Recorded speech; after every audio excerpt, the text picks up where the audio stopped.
That is A-okay. Am I going to get the notification? How are we, guys? Time to cook. What are you cooking? What are you cooking? I got the notification, right? Onto Twitch we go. Bosh. There we go. The double wobble. Welcome, welcome, welcome, guys. Thanks for being here. Stream's current bitrate is lower than the recommended bitrate. My current bitrate is 80? This is wrong, isn't it? Good connection, thanks. Welcome, guys, welcome. What's up, Owen? What's up, B Corps? Ruled. Mac, Crystal Palace, home and away. How do I get a Copenhagen player? You don't. What's up, Julie? How you doing? What's up, Mahid? Craig, Tom, welcome. Robert, welcome, brother. It's a squad battles kind of day today. I've got one more squad battles game to go with Givior. Get him up to the next tab, and we're doing some MLS stuff. So we'll just start with some squad battles.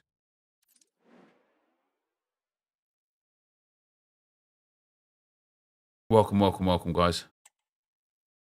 What are we doing? We'll do this one on world class. I'm a world class kind of guy. Did I see the new right back Evo coming? I heard that a right back Evo was coming. Yeah, I don't know what the requirements are. I don't know what the boost is. I don't know if it's a paid Evo. I don't know if there's more than just the right back Evo coming. Welcome along to an evening that was made for football. The pitch is in great order. But welcome to the stream, guys. Thanks for tuning in. And the former England forward Sue Smith is with me for commentary, and we should have a cracking contest here. It's the founders, and they take. You lost the air this morning on world class, mate. Squad battles is a different demon this year. I need this is the last game I need with the MLS players. Well, the 5 MLS players. After that, I just need one more game with the MLS players. I won't need to win, just to play a game.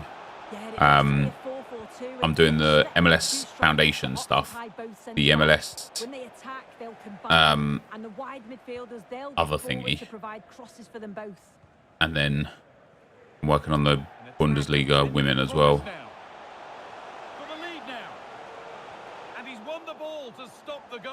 AI pressed me all game. I thought it was in Rivals. Mate, Rivals is a sorry experience. You know, I watched Run the Foot Market Nick's video this afternoon, and I genuinely felt like it was me. I honestly felt like it was me talking. It's literally the exact same sentiment that I have is what he has. The only thing I didn't agree with what he said was grouping friendlies into like D5 to D10 and D1 to D5, also like D6 to D10, D1 to D5, because if you're a D5 player and you're grouped in D1 or Elite to D5, you're never getting an easy game. Never. Literally ever. And then similarly, if you're in like Division 10, 9 or 8, you're just never getting a easy game. I honestly think skill-based matchmaking needs to be dropped in friendlies, and form-based matchmaking needs to be introduced, and just cap it at 10. You know, if you're on +5 form, you match somebody on +5 form. If you're on +10 form, you match somebody on +10 form. If you lose, you go down to +9. You know, if you lose 10 in a row, you'll be back at 0 form. You match up against somebody else who's on 0 form. They could do it in champs. They could do it in qualifiers. Therefore, they can absolutely do it in friendlies. And if they just do that, then all of a sudden, friendlies is a fun place to be again for everyone. Because even if you're bad at the game, you'll be in a negative form, and so you'll match other bad players. You know, and every time you win a game, you'll go outside of your form capabilities. You'll match somebody too good. Then you'll lose. You'll match somebody more your like elo, more of your form, right?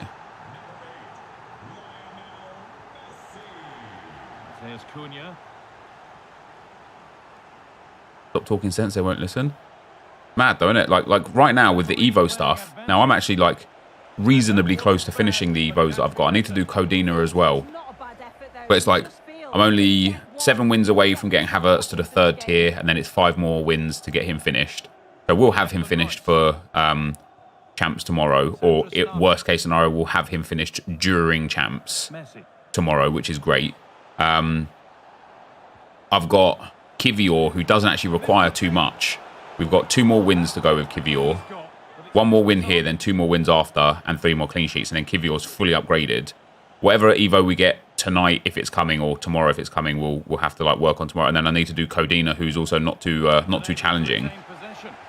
And then after I've got these Evos done, it's like, what do I do? Like, I can't play Rivals for fun anymore. It's just too sweaty. It's too hard. What I thought was interesting was,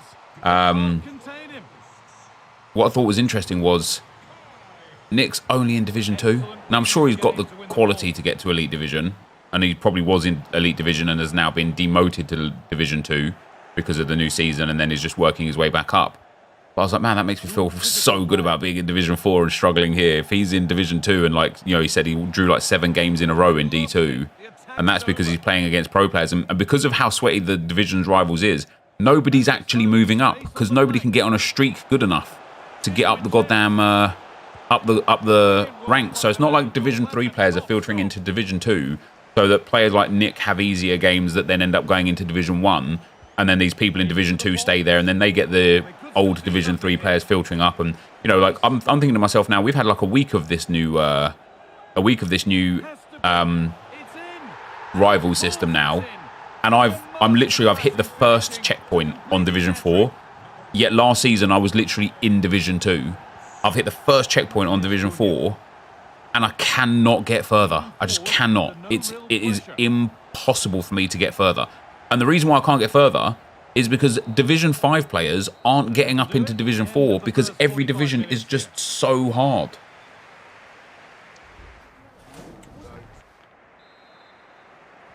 Off we go. Congratulations, you've received 100 messages today with Restream. Thanks, Restream. Thanks very much, like. Oh, guys, I bought some icons today for the Road to Glory. Ooh. Decent move looked to be building, but that's it for now. Maznor, thanks for the 100 bits, brother. Says, hey, I just want to say I love you. Evos are the only reason why I'm still playing this game. Cheers. You and me both, man. Like, I'm not even kidding either. Like, if it wasn't for Evos, I wouldn't be doing a Road to Glory anymore. I might be doing like the themed Road to Glories that take me like 8 hours or something, but I wouldn't be doing like proper Road to Glories. I'd probably play champs to 11 wins with a sweaty team, just for the sake of some content, and then qualifiers to 4 or 6 wins just to get the easy games in. I wouldn't play Rivals. I wouldn't play squad battles.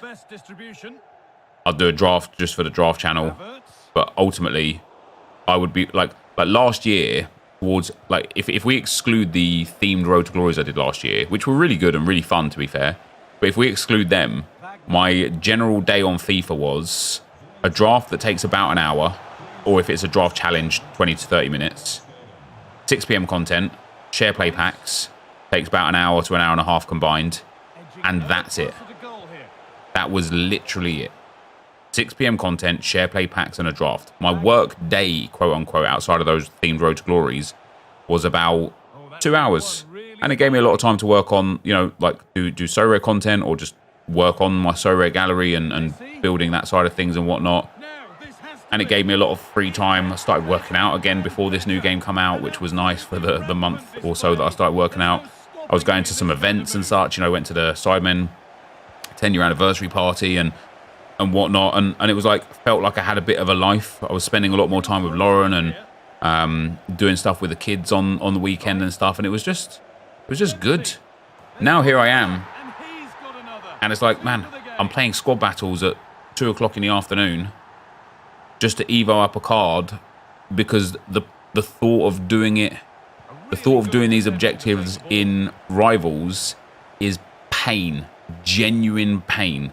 And I don't mind the objectives being competitive. I'm not asking for free wins like 24/7, right? But again, let me do like make the Evo Lounge form based. Like make these objectives be enjoyable for the grind rather than a chore to grind. Even the MLS stuff that I'm doing in that, right? I've got to play with 5 MLS players for 3 and get 3 wins with 5 MLS players in squad battles, rivals, or champs. Well, I can't do champs because I've played my qualifiers and champs regular is locked. Squad battles is just boring, but rivals, especially with 5 MLS players, is going to be even more boring.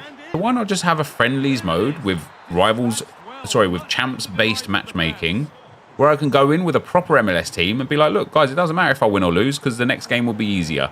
And then have a system for rewards, right? Every 10 games that you play, you get 2 25k untradeable packs. Boom, there you go. It doesn't have to be intense for the rewards. It just has to be rewarding. And I think it just resolves a lot of the issues that we have at the moment in the game. I think, anyway. Might be wrong. I mean, it's starting to get boring. I think Nick said something on it in his video today that, like, literally I was like, yep, that's hit the nail on the head. It was like, it's not even that it's sweaty or that it's hard, it's that it's boring. That's the problem, is that playing this game at an intense level every single game, if you're playing in rivals or friendlies, it is boring. And the reason why it's boring is because it's the exact same formula every single time. And God forbid you have a team that isn't the meta. If you don't have your Van Dijk and Blanc, or Vidic and Blanc, or Van Dijk and Vidic, or Varane and Van Dijk, or, you know, insert overpowered meta team combination of players. If you don't have those players, you're just at a disadvantage. And even if you do have those players, you can still, because of the way this game plays, you can still only play to a certain method, right? And like we've had somebody in the chat the other day that was like, "Oh, I'm in the elite division and I only play through the middle." And I'm like, do you? Because if you've got like some of the best players in this game and the best pros in this game explaining how the center is just so jam-packed because of this 71 pressure and 5 at the back tactics, how on earth do you play through the middle? He was absolutely brilliant. Just looked a class above today. Every time he went through on goal, you thought he'd score. Very boring is a perfect word to describe EFC. Yeah, but guess what's not boring? Champs and qualifiers. Even when you're taking the losses and stuff, it's like, look, you're playing, you get that instant gratification wherever you finish. You get 6 wins in qualifiers, great. If you get 8 wins, even better. If you get 10 wins, insane. If you only get the 4 wins, no problem. But it's like, I don't even mind going 4 and 6 in qualifiers, or 6 and 4, or 8 and 2, or whatever, because it's like what Nick said, right? You match up against some really bad players, some good players, and some great players, and it gives you a range of experience within the game. Whereas in Rivals, it's just insane meta player with insane meta team and insane meta tactics every single game, and it's crazy.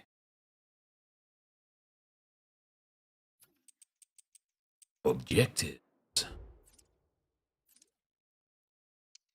Team pursuit for the MLS is done. The champions. Squad foundations for the MLS is basically done. I just need to get one more game with 2 MLS players, and then I need the 2 German players still in there.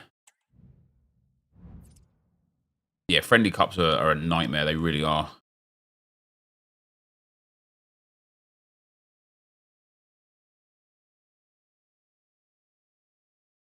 No, I told you it might be like a day either side.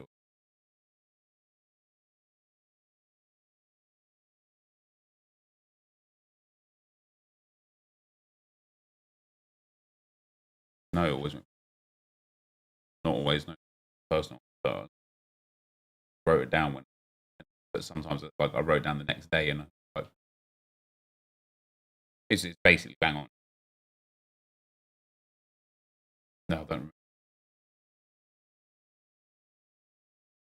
No.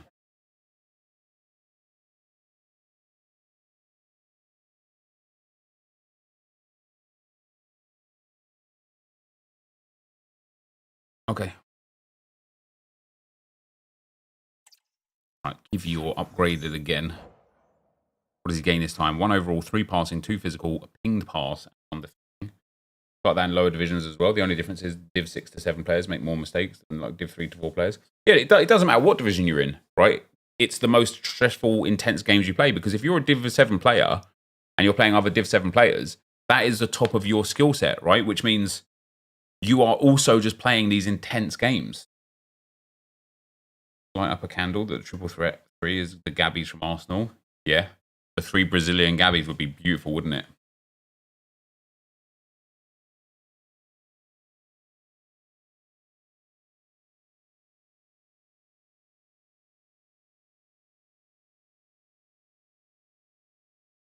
That is a genuine triple threat as well, isn't it? Right, so for Kivior, 3 clean sheets and 2 wins, and he is done. Mate, this card is getting to be really, really, really tidy. Havertz still needs 7 wins. Lea Codina. I need to do Evo Lounge for her. Oh, God, I need to do Evo Lounge for her. This is what I mean, man. Evo Lounge is going to be so much pain. Nick said in his video, the game is extremely slow compared to older FIFAs. Like he was playing FIFA 18 to 21 last week on stream. The game seemed so much quicker. But now you've got an extremely slow game with better defensive. Well, I mean, it goes without saying that 18 to 21 would feel quicker when you're playing with 99 rated players that have got 99 in every stat, right? It's customary that the start of the game is always slower than the end of the game because the players are slower. The dribbling is worse. Like, everything's a bit slower. But I still agree with what you said in regards to, like, you know, this game is catered to people making defending way too easy and making attacking way too hard. Evo Lounge is mostly gold and goal. Oh, is it? So I've got one more. Get rid of some of these MLS players now and get my Arsenal players back in. Only need 2 MLS players to remain in the team. One more.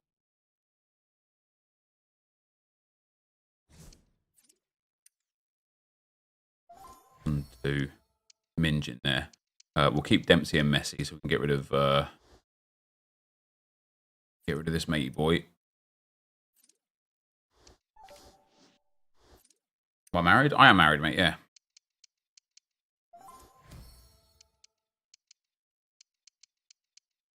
Right, back to win now. Give your good and good. Bit Minge and Stark in there. Nice. The other 3 things I could do all together. Go.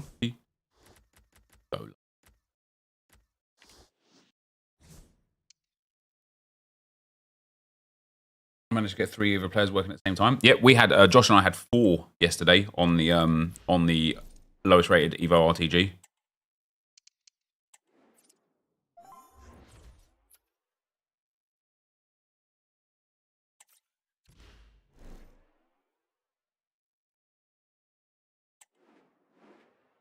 Who do I think will win the Premier League? Probably City.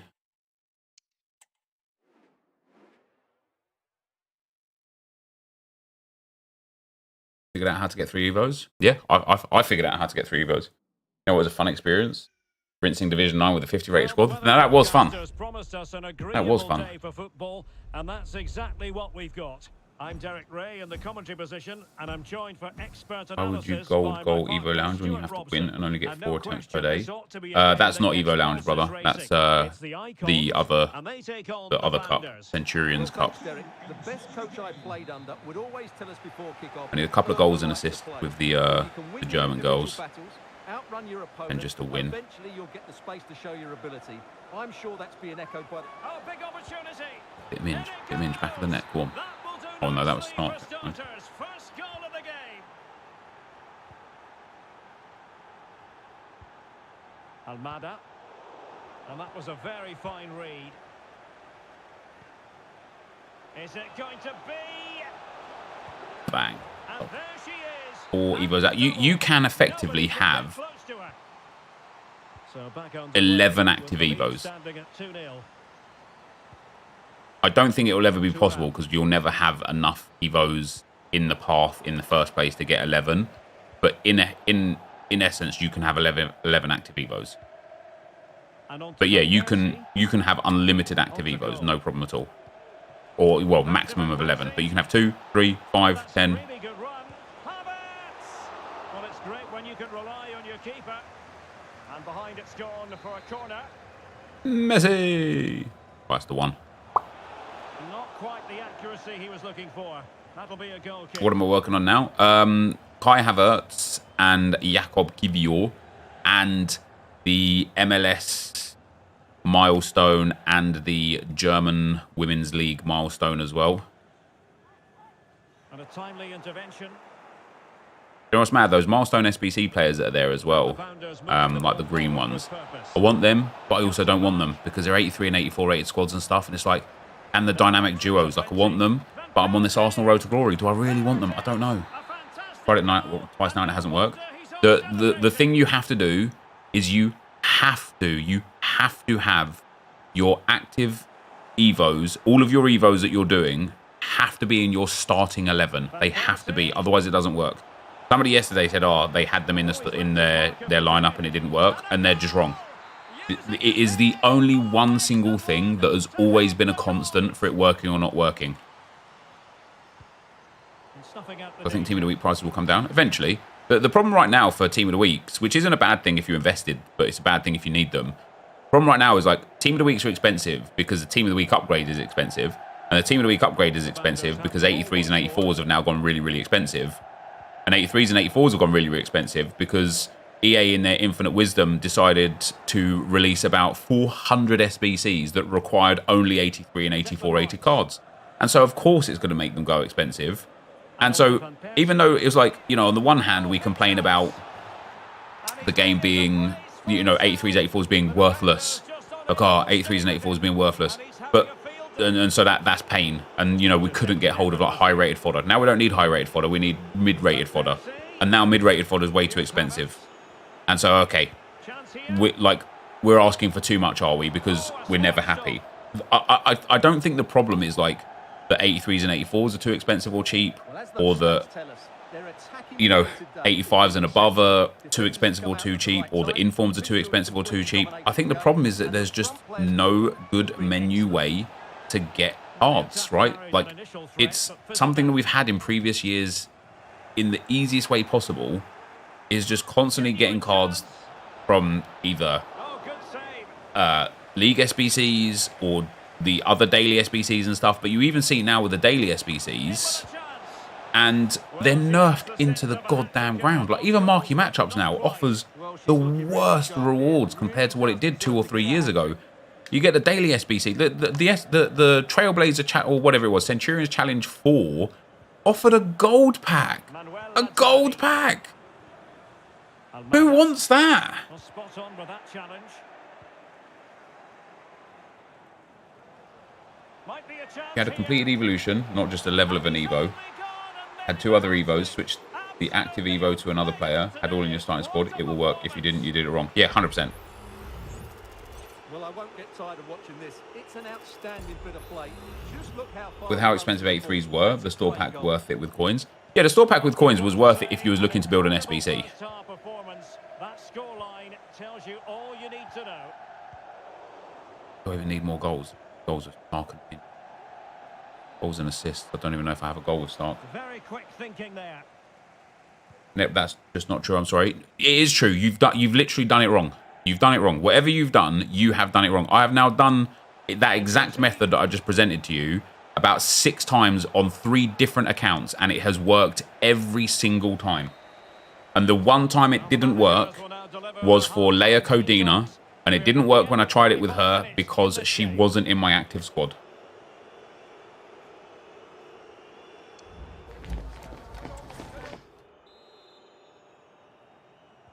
Copied your exact steps and it didn't work either. Then I hate to break it to you, brother, but you did something wrong.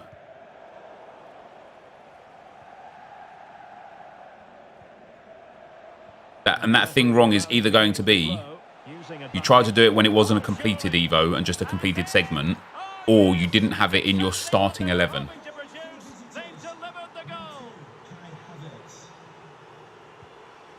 Matteo Guendouzi. Well, couldn't quite find his teammate.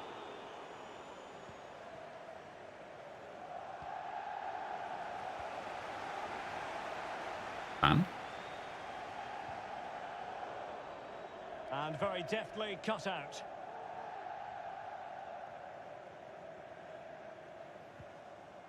Almada. I did it this morning, still works. Yeah, like it does, as like Josh had just mentioned, he did it on 5 different accounts and got it to work every time with the method that we're talking about. And I've done it now several times on 3 different accounts, and it works every time. Every time. Don't you have to sort it too by rating? No, you don't have to sort it. And in the right position to make sure it didn't go all the way through. EA will now never give out repeatable ways to gain fodder now that they're selling untradeable fodder packs in store. I did it wrong, so I only had 1 Evo set up when I claimed the completed one. Yeah, there you go. Obviously, you can't get a second one if you've only got 1 left, because effectively the completed one disappears, and the one that's like hovering below it gets absorbed by that space as an active Evo, even though it shouldn't be. But it again, it has to be in your starting 11. I don't know why. I don't know how they've made to code it like that or anything, but that's just the truth. That's the way it works. And the keeper diving to thwart him.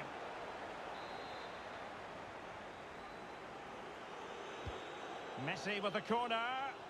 Not the most confident clearance.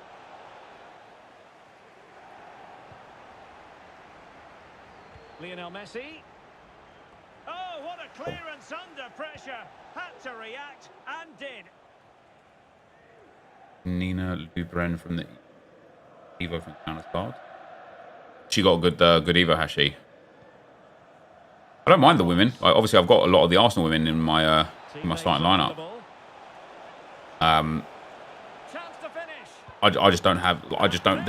Again, right? It's one of those situations what we're talking about with regards to needing repeatable gameplay that offers form-based matchmaking rather than skill-based matchmaking, and that is still eligible for rewards. Is I would build a foundation squad for a run-through of champs qualifiers because it would be fun and something to do, right? But because the only place I could do it is in Rivals, it's going to be like, man, do I really want to take this into Rivals and get absolutely dusted by Van Dijk and Varane and Blanc and so on and so forth? I just don't, do I? I just don't.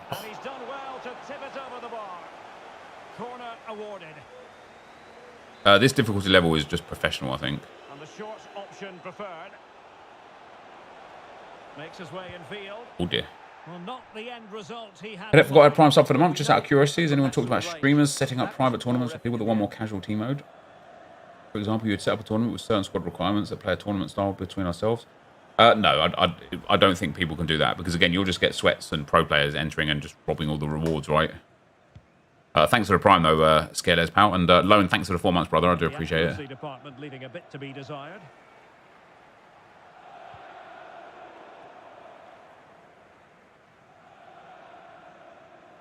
Is Russo a good option for Centurion striker? If you're looking for an Arsenal woman or an Arsenal striker in general, I think Black Stenius is probably better because she's 4-star, 4-star. Now, that's not to say that Russo won't eventually have better skill moves or weak foot. What did I make of the Gunners last night? Generally good. I feel like games like that, though, like, once again, Nketiah or not Nketiah, Jesus or not Jesus, once again, you can see that we are really, really, really in need of a big striker or like a target man. Like, you know, someone like Ivan Toney would be much needed for us. Like, we genuinely should be putting 5 or 6 past Sevilla in a game like that. We dominated possession. We had so much play in the attacking third.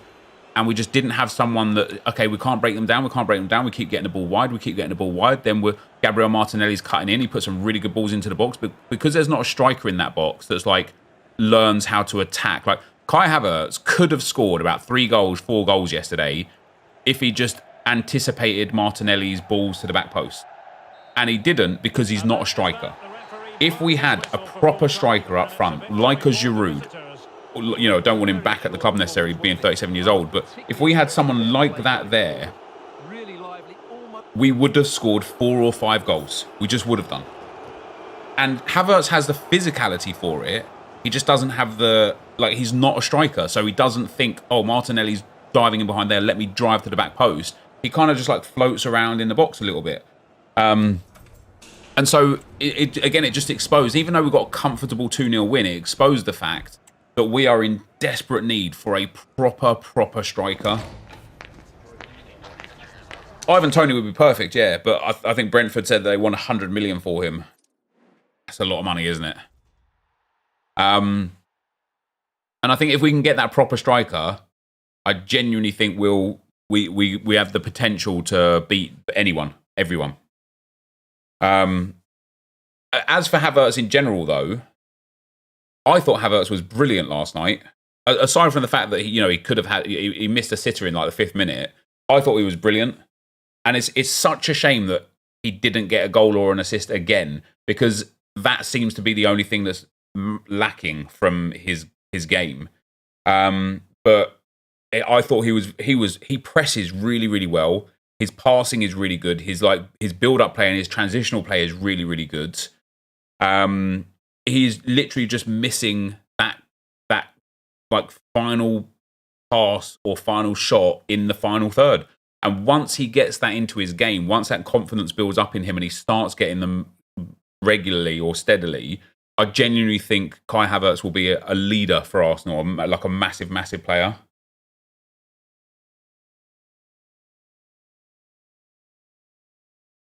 He's shocking. Well, you obviously didn't watch the game then, Dan, did you? Because you're basing him based on his goals and assists rather than based on how he plays.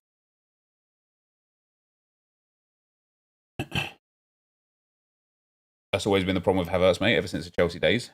Glad he ain't our problem anymore. Oh, yeah, Chelsea are doing way better without him.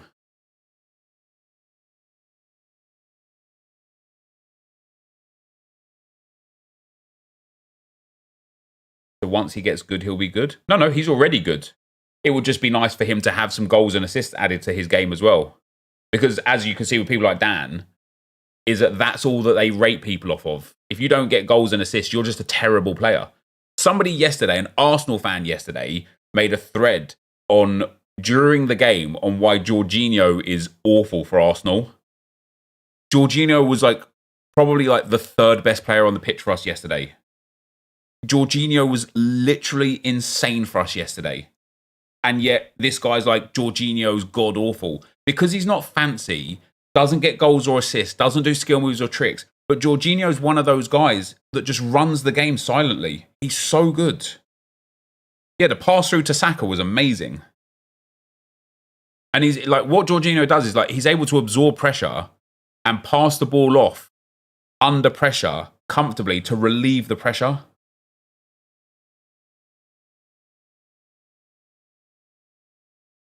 Yeah, Joao Felix is a good option for the Centurion striker. I think what doesn't help Havertz is his price tag. Yeah, it is, yeah.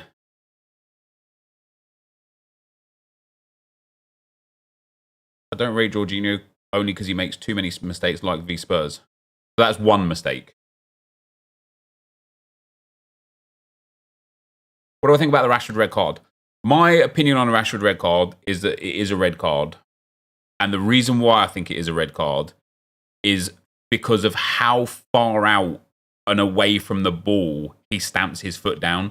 I know what Rashford was trying to do. He was trying to put his foot down, get his body in front of the defender, and draw the foul, right? That's what he was trying to do. And that's fine. You see that happen 10, 20, 30 times a game, right? I just think that because his stamping leg, his non-standing leg, was so far away. If he put his foot down and it's right close to the ball and it's just two guys putting their feet in for the ball, fair enough. But his foot was so far away from the ball. He wasn't looking, though. Yeah, but you don't have to look. If I've got my arm here, I don't need to see that there's a player there to know that there's a player there because I can feel him. So if you've got a defender breathing down your neck and you're yeah, let me try and stamp my foot down to get my body in front here, you know he's there. Doesn't matter if you see him or not. Doesn't matter if you're looking at him or not. You still know he's there. Disagree with the use of the term stamp? Oh, he definitely stamped his foot down. He almost broke the guy's ankle. He stamped. He didn't just place his foot down or put his foot down. He jammed his leg down.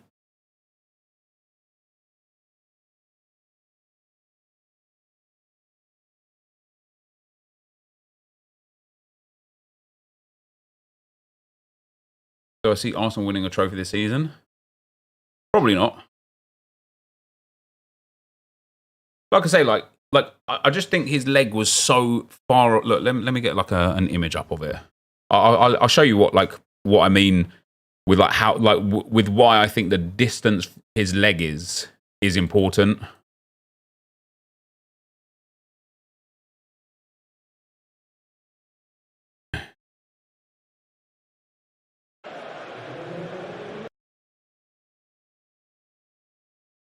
Let me get the angle. I don't know if I'm even allowed to show like football stuff.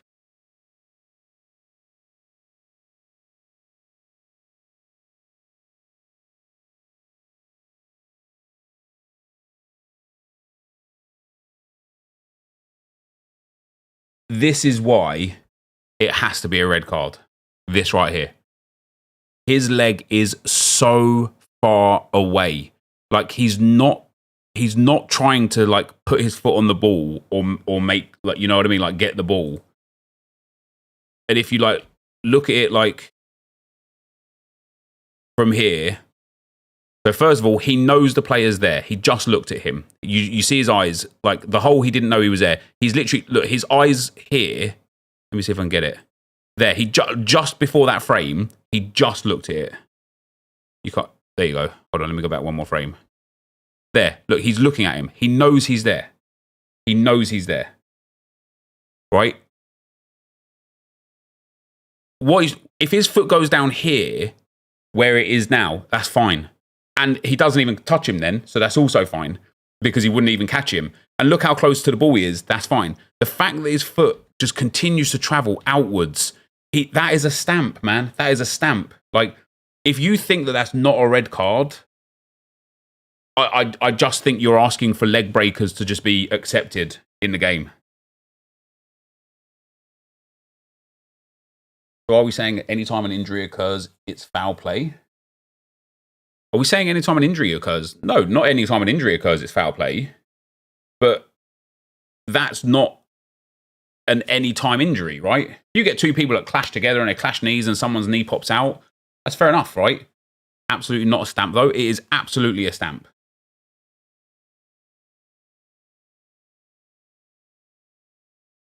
But then Havertz and Udoggy has to go. That's nothing like Havertz's tackle.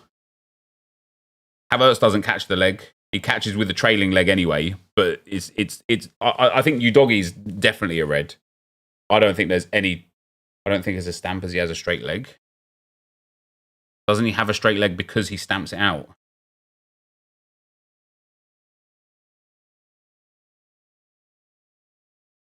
I see what you mean. Like he doesn't lift his thigh up to stamp his foot down, but he does stamp his foot down. Either way, if you want to argue the semantics of whether it's a stamp or not, fair enough. But it's just a red card. It's just a red card.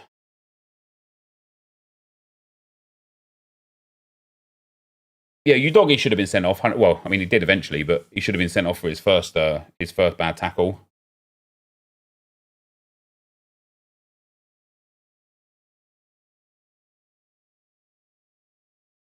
What was my opinion on Rashford's red? I don't really want to get into it, mate.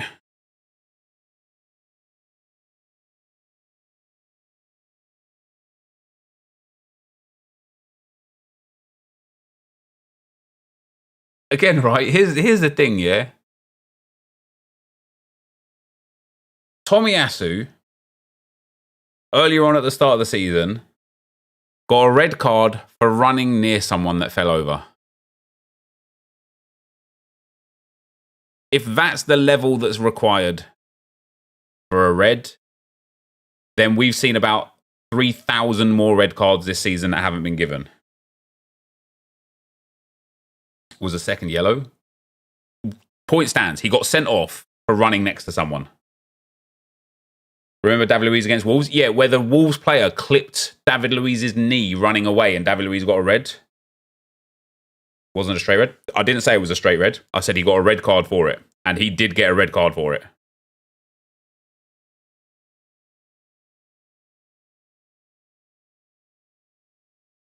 Havertz should 100% have been sent off 2 feet off the ground, endangering long stuff. Okay, so if Nurbil 2 feet off the ground and endangering an opponent is the requirements for a red card, every single time a goalkeeper jumps up to catch the ball from a corner, they have 2 feet off the ground and they are endangering an opponent. Therefore, every time a corner comes in and a goalkeeper jumps to catch the ball, they should be sent off. Correct? Because that's effectively what you said. Because 2 feet are off the ground and it could have been dangerous, it has to be a red card. So every time 2 players jump for a free kick and they're jostling and they both jump up, that's dangerous and both feet were off the ground. Therefore, it should be a red card. Correct? Awful take? Yeah, because it is an awful take in general, right?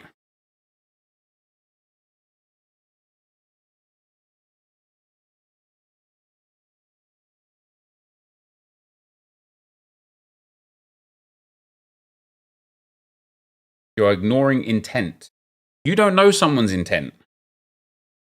If we're considering intent, then Havertz 1,000,000% should not have been sent off, as he wasn't, because he didn't intend to do anything other than block the ball.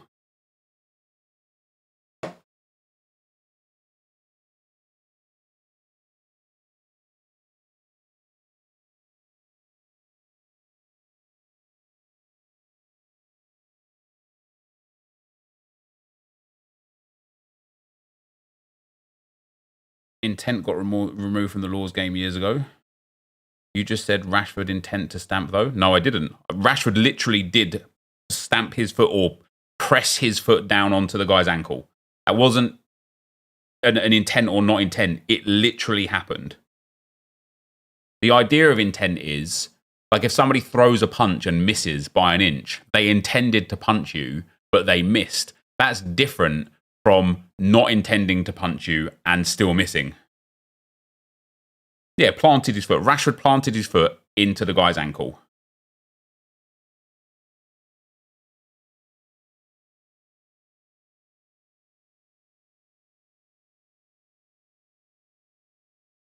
Havertz went in to hurt him.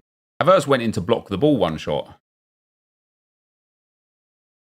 I guess no surprises that a Spurs fan thinks Havertz should have been sent off.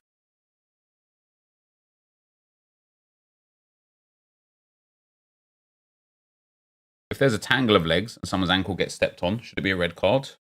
It depends, doesn't it? Depends. Depends. Like, for example, there was one of the occasions that Arsenal got a broken leg. I think it was Ramsey's.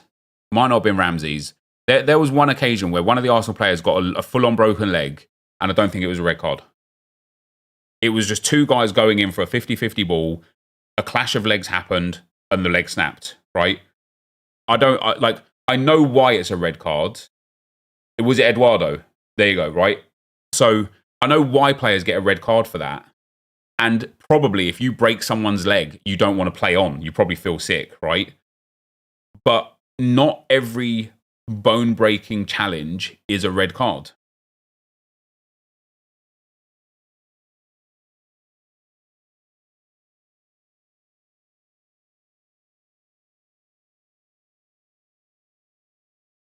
Saying it should have been red. The one with Saka and Bruno, I thought it was a red. I remember it clearly. And when he did it, I literally said, I remember watching the game thinking, oh, he's going to be gone. Because I thought it was a red. I think that, like your foot's high, the ball's gone, it's dangerous, it is reckless. Like, it's a red. That Saka and Bruno challenge, I think, is a red. And again, the difference between Havertz, for example, is if Saka misses with that leading leg and catches Bruno with the trailing leg, I don't think it's a red. Just like Havertz. Havertz missed with his leading leg and caught with the trailing leg. You can't, like not that you're saying this, you can do this or that you should do this, but you can't start sending people off for a tackle that might have hurt someone. You just can't, right? The game will just fall apart because, in theory, every single tackle might hurt someone. So if we start sending players off for near misses, the game's just gone, right? The game's gone. I thought even yesterday, well, who did we play? Arsenal played somebody else real recently, and we a kind of high tackle came in, and I thought, okay, he's off, and we didn't get a red card then either as well.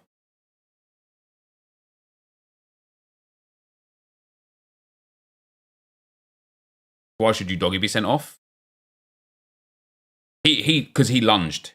He was 2 feet off the floor. Like, that was like... I think there's a difference between, like, Saka... Like, for Havertz going for the ball, missing the ball, and nearly hurting the man, and catching him on the way through, versus Udogie's... Udogie was like... Mate, Udogie was like, almost looked like he was in, like, a sleigh or something. His legs, his feet were up, and he, like dived in. He was 2 feet and both studs up on both feet. Like, Udogie was dangerous, man. He was dangerous. He got the ball, though. I don't think that matters.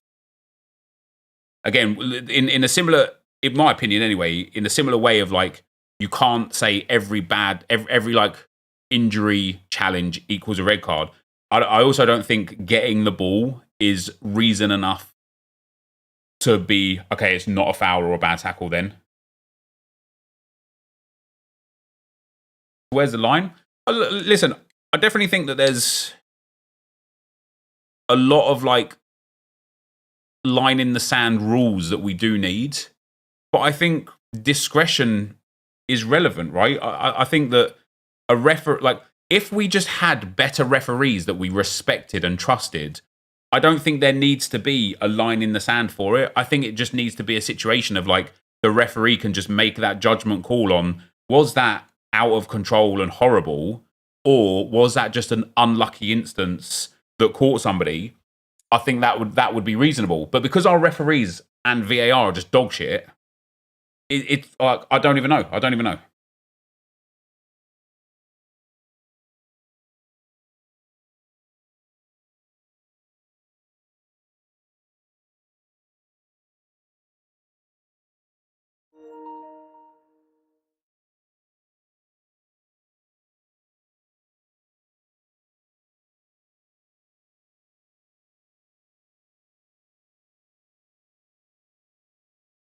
Champions League handball rules are the worst. Not all red cards have to be a leg breaker to be given one. No, I agree with that. Udogie's tackle completely missed the ball and player. Should it not be a red then? I think it still should be, as I say, because I think it's one of those instances where he is absolute, like, he, just by what he's done, and I think this is where we as human beings can have enough common sense to understand an attempt for the ball that's gone wrong versus a wild, like, lash, right? And for me, Udogie's double-footed lunge, even if he gets the ball, has absolutely every possibility to break someone's leg. Like, it was irrational. It was out of control, and that has to be punished. And whilst definitely every tackle can be a bad tackle that results in a leg breaker, and every, like, strong tackle can also miss and not be a leg breaker, Udogie had 2 feet off the ground and studs up, man. Like, that's that sort of one where you're like, ooh, he's lucky he didn't connect, because he could end someone's career with that. Like, that's like when you're doing a career-ending tackle and miss, that's different to doing a strong tackle and hitting, in my opinion. That's my opinion, anyway.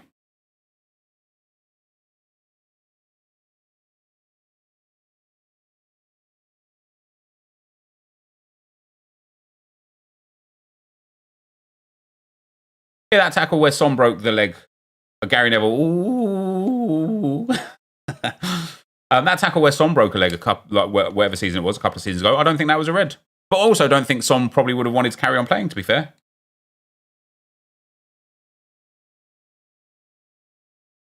So because Havertz only lunged with 1 foot, it's not a red? If that's what you've taken from this whole conversation, Grem, then fair enough, brother.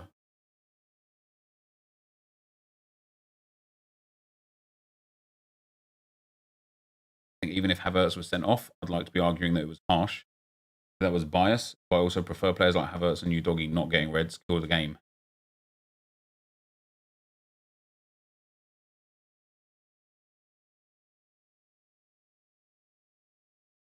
Like in the same game, Udogie gets away with his tackle, but Romero's, which was objectively not as bad, but made contact, was given.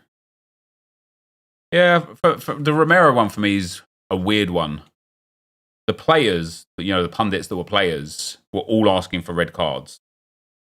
But that is one of those ones. You know, Gary Neville says, you know, he goes in, he knows what he's doing, even though he wins the ball, he doesn't need to follow through like that. And that's where I think there's a weird grey area. Because if that's an Arsenal player, I'm livid if he's sent off. I'm livid. Because he has won the ball with a strong tackle, and yeah, it's gone through and hit the leg afterwards. But with the velocity of the challenge, which was a good, fair challenge, where else is his leg supposed to go?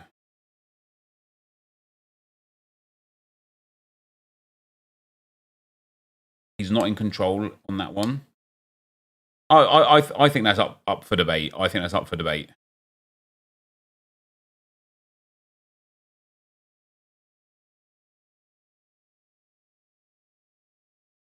Romero has 100% gone in to do him there. I just don't agree with that at all. Romero should have been sent off earlier. Yeah.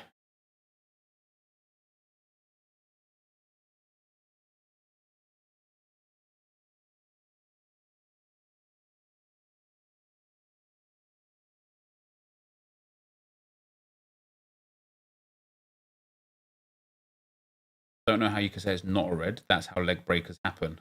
But again, you're wanting to send someone off because they might have broken someone's leg. There are probably 30 to 50 tackles a game that might result in a leg breaker. So should all of those tackles be sending offs just because they might have broken a leg? You can't send people off for something that might have happened that didn't.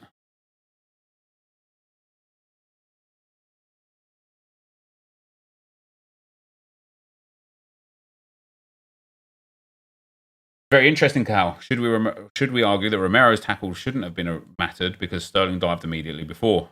Interesting. Doesn't the same apply to you, Doggy's challenge? Well, that depends on how you view each tackle, right? I view Romero's tackle as a tackle where he tried to get the ball. It was a forceful, strong challenge. He won the ball, and the follow-through hurt the man. I don't think he set out to break a leg or to hurt somebody, or to be extremely physical. That's my personal opinion. Whereas I think you, Doggy, absolutely set out, and whether or not this falls under the guise of intent or not, that's up to you. But I think you, Doggy, in no instance is trying to make a safe claim of the ball. He is absolutely dangerous and reckless. Absolutely. And so even though one of them resulted in stamping on a foot and one of them didn't, I think the one that didn't should be the red. I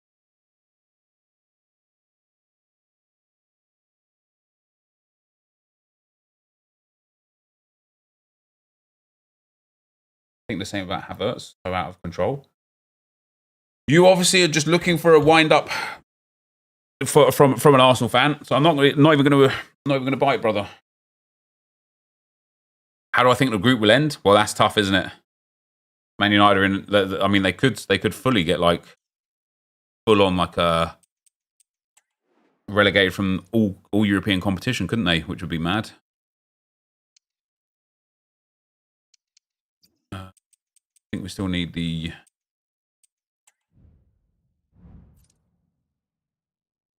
It's called dangerous play again, right? The ideology behind dangerous play is that you could have hurt someone. Which again, in my opinion, we create this world then where a goalkeeper punching the ball from a corner is dangerous play. Because if he hits somebody in the head, he's going to knock them out. And that's dangerous. So you can't send people off for something that could be considered a dangerous play. Right? But then you have a difference, for example, with you, Doggy, where it is reckless, right? It is outrageous. In the same way as I can't remember who it was. There's a goalkeeper that's still active now. I want to say it's Martinez. But there's a goalkeeper that's active right now that every time they go up to claim a ball, they bring their knee and foot up as well. And as they catch the ball, they push their knee and foot out, right? And it is, for me, that should be a red card every time because they know they don't need to do that ever. They don't need to do that ever. It might be Edison. I can't remember who it is. Next time I see it happen, I'll like make a point of remembering who the goalkeeper is. But as a goalkeeper, you don't need to bring your knee and foot up and then kick it out when you catch the ball. You just don't need to. And I think every time that happens, it should be a red card for the goalkeeper because you are endangering someone for no reason at all. And that's why that's where I think there's a difference.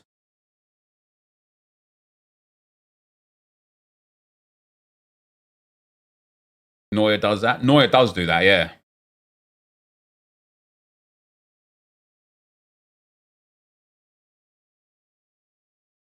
Yeah, I think there's a difference though between putting a knee up to protect yourself as you jump and then kicking your foot out whilst you do that to jump, right?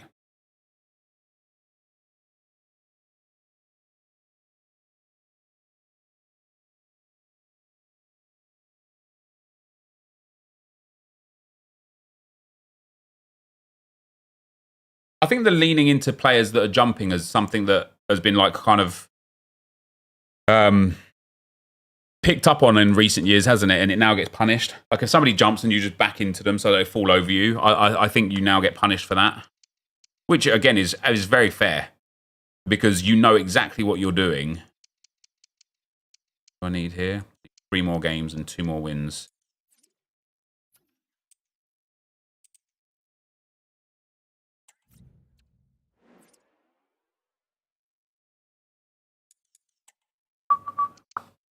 At the end of the day, guys, right, whether you agree with me or disagree with me, the reason why we're having these debates is because there's a lot of different opinions around all of it, right? Some people think Havertz was a red, some don't. Some people think Udogie was a red, some don't. Some people think Romero was a red, some don't. Some people think Rashford was a red, some don't. But and although I think the standard of our officiators is really low, I genuinely think our referees are poor. I think they're generally poor. They're inconsistent. I think they show favouritism at times. Like I think they're poor. Even though the standards are low, how can they get it right? How can they get it right? In a world where it's like, where even the people that love and watch the sport, even the ex-pros don't even always agree with each other. You see Carragher and Neville have wild differences in opinion all the time. When you regain possession, you can also be fluid in attack. Let's hope we see that today. How has it gotten worse though? I don't think it's gotten worse. I just think VAR has exposed how bad it is. But I think it was only recently, I'd say within the last like 5 or 10 years, that referees have become full-time employees from the Premier League, right? They were just part-timers. Even as early as like 10 years ago or so, I think a lot of referees were part-timers. They didn't have a proper income from it. They got paid per like match that they ref.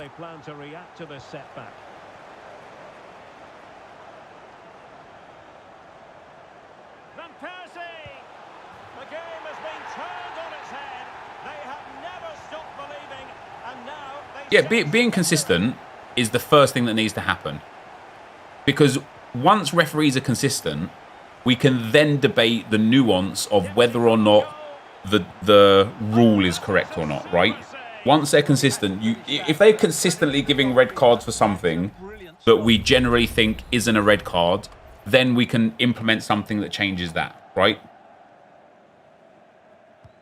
The corner courtesy of Lionel Messi. And you, like yesterday, right, in the Arsenal game, the ball came off, like it was in this area here where I'm standing on the field, and one of the Sevilla players put a tackle in, and it came off the Sevilla player and went out for a throw-in. And I think it was Trossard. Trossard was like livid that he didn't get a throw-in because it was so obviously our throw-in. He spent about 20 seconds complaining to the referee. Then the Sevilla player wasted about another 10 seconds waiting to take the throw-in. And the whole time I'm thinking, why the hell, genuinely why, hasn't VR gone, hello ref mate, yep, that's Arsenal's throw, cheers, bye-bye, and that's it. It would have been quicker than what actually happened.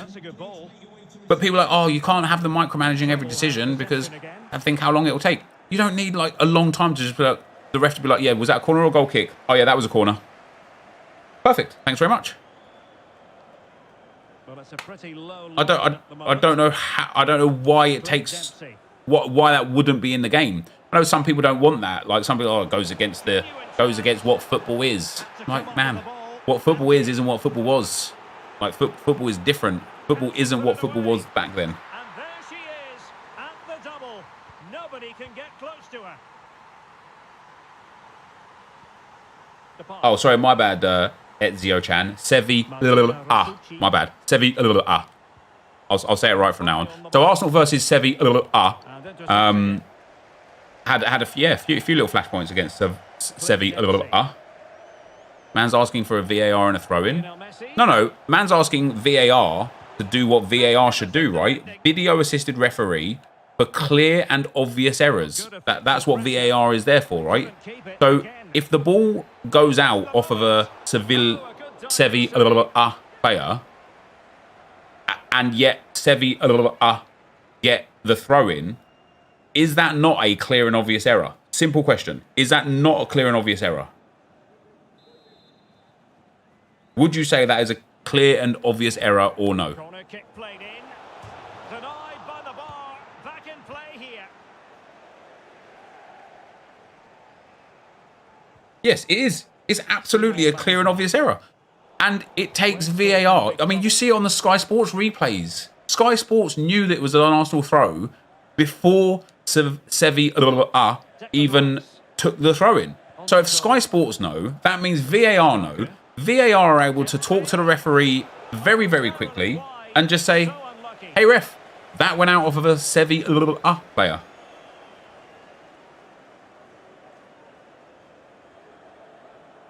Yes, but you highlighted one individual scenario that took 30 seconds when we could have no quick throw-ins, no goal kicks, etc.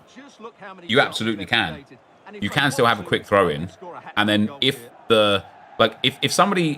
it's a throw-in for Arsenal and the opposing team quickly runs in and takes a throw-in that the ref's given to them, why can't it just be no, that was their throw-in, and just restart the game? And if it wasn't their throw-in, the VAR can say to the ref, no, the throw-in was correct. Just let the game carry on as intended. The same way as they do it with, like, offsides and stuff, right? You let the play develop, you see what happens, and then you call it back. What formation am I playing? Oh, this is just 4-4-2. I mean, I'm against squad battles. I wouldn't be taking any real note about what I'm doing here.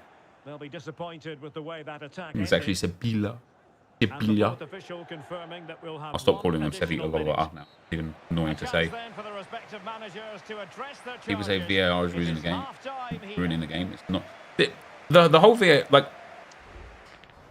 there's definitely a space for grey area with VAR of what it can do and what it can't do. I completely agree with that. Like, I'm not saying that it has to be the decider of every single decision. But there is, in my opinion, very little purpose of a video-assisted system that, for example, if a handball occurs, like let's say you're right on the edge of the box, right about here where I am, right? And the ball, and it's handled. And the ref's like, penalty. And then the VAR like, he did handle it, but he's outside the box, and we can't do that. So it's not a penalty because he didn't handle it inside the box. The ref's like, all right, carry on then. Well, what do you mean? No, not carry on. He still fucking handled it. I want a free kick for that. You can't be like, oh, no, he didn't handle it inside the box, therefore we'll just pretend like he didn't handle it. Crazy. Like, we saw, it was the Arsenal game, actually. Who did Arsenal have a penalty against recently where Fabio Vieira got his foot clipped on the line? And as you well know, on the line is in the box because the line is part of the box, right? Fabio Vieira got clipped on the line. And VAR were looking so close because and I think it's dumb, if Fabio Vieira was not on the line but outside of the box, it would have restarted with a goal kick. Not a free kick that should have been deserved because he got fouled regardless. it would have restarted with a goal kick. And that is wild to me. That makes me think, then what's the actual point of VAR? Yeah, VAR not dealing with second yellows. Why? What good reason is there? Imagine the rest, like the ref gives a second yellow where the player dived. So he gives them red card, you dived, get off. And then VAR's looking at it going, oh, he actually got taken out. But we can't tell him because it was a second yellow. So we just let the guy get sent off. We'll just let him get sent off because it. But if it was a straight red, we could say, no, actually, he didn't dive. He got fouled. It's nonsense. It's nonsense. Well, here it is again. It was a good finish, but the keeper has to do better at his near post. He was beaten far too easily on that occasion. Here's a problem for me. VAR was brought in for clear and obvious errors. Henry's handball was the main example. If you have to watch something in slow-mo 10 times, is it clear and obvious? I think when it comes to offsides or the ball crossing the line, watching something 10 times to make sure you've got the decision right is fair enough. Yeah, I think that's fair enough because you need to make sure that it's offside or onside. When it comes to fouls and dives and tackles and all that kind of behaviour, then yeah, definitely I think if you're having to like watch over something from different angles at different speeds and different contexts, just let the on-field decision stand. Just let it stand. Because, yeah, at that point, this isn't something that is clear and obvious. This is something that is potentially wrong, but not obviously wrong. And so, therefore, we'll stand with the on-field decision. But that for me, is where my understanding of what's even the point of VAR then, if only things that are clear and obviously wrong are picked up on.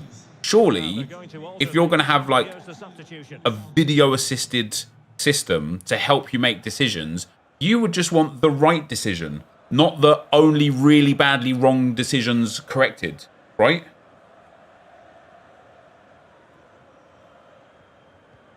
We've entered the final 5 minutes. I think I prefer them to get rid of clear and obvious and just try and get the... Yeah, that's what I'm saying, Matthew. I would just prefer the correct decision rather than the clear and obviously wrong one made correct. Like rugby, they pick up everything and interrupt the ref if they spot anything. Yeah, although in rugby, I think, doesn't the clock stop in rugby for out of play?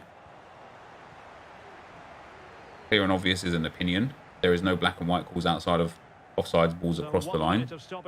That's what the officials have said. And that, again, brings us right back around to where we were discussing this 20 minutes ago, is one of the biggest issues in the first place is that we have inconsistent, mediocre referees. Every aspect of the game, it was a really good result for them here today. Look how good the video refs are in rugby. Look at how every single sport has better assisted refereeing than us. Tennis has Hawkeye. Tennis can see if a tennis ball at the speed of light is a millimetre outside of the line. Hawkeye sees it. Hawkeye can dictate it. In FIFA, no, in football, in the Arsenal-Newcastle game, we don't even have a camera that can show whether or not a ball went out by the corner flag. How mad is that?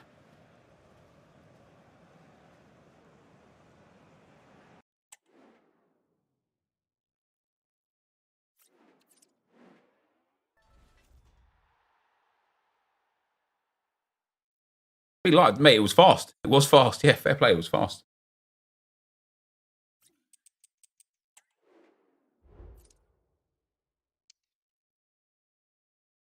I think a clean sheet in that game. Need 2 more clean sheets for Jakob Kivior full evolution.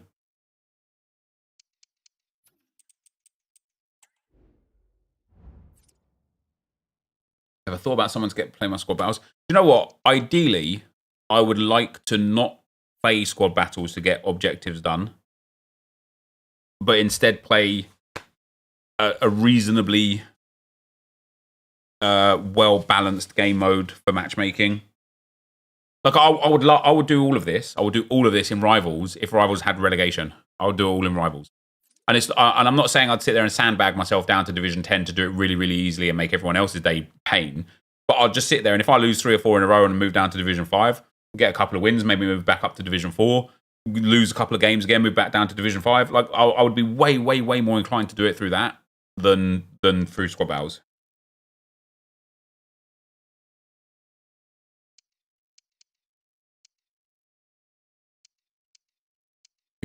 What do I need? 1 more win. 2 more games. Again, it comes back to inconsistency. They say they can't tell if it's out of the pitch, so they give the Newcastle the goal, but Hoyland goal versus Brighton, they decide to not give the goal for some reason.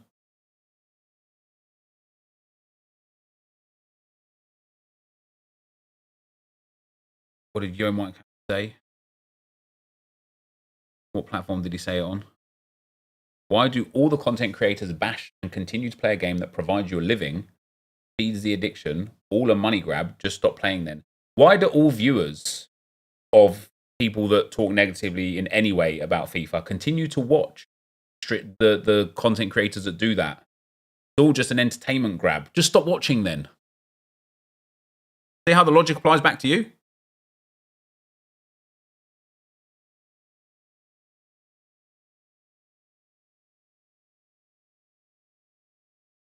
It's so mad as well, because on the one hand, you've got people messaging, I hate the fact that content creators don't speak out about this game. Everyone's EA's golden boy. Everyone just says positive things about this game. We'll never get change. Then you get content creators be like, hey, these things are wrong with the game. Oh, all you do is complain about the game that you make a living from. What do you want? What do you want?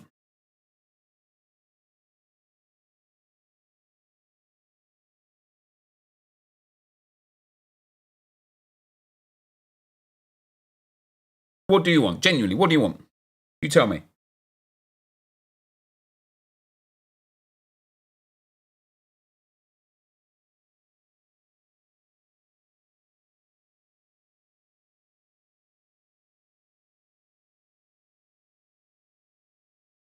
For example, today, I'll read you this fun exchange. I tweeted about Nick's video, Run the Foot Market Nick's video, and how I agree with it.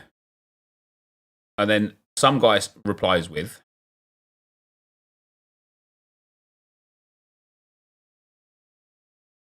it looks like he's deleted his, oh no, hold on, show more replies, here we go.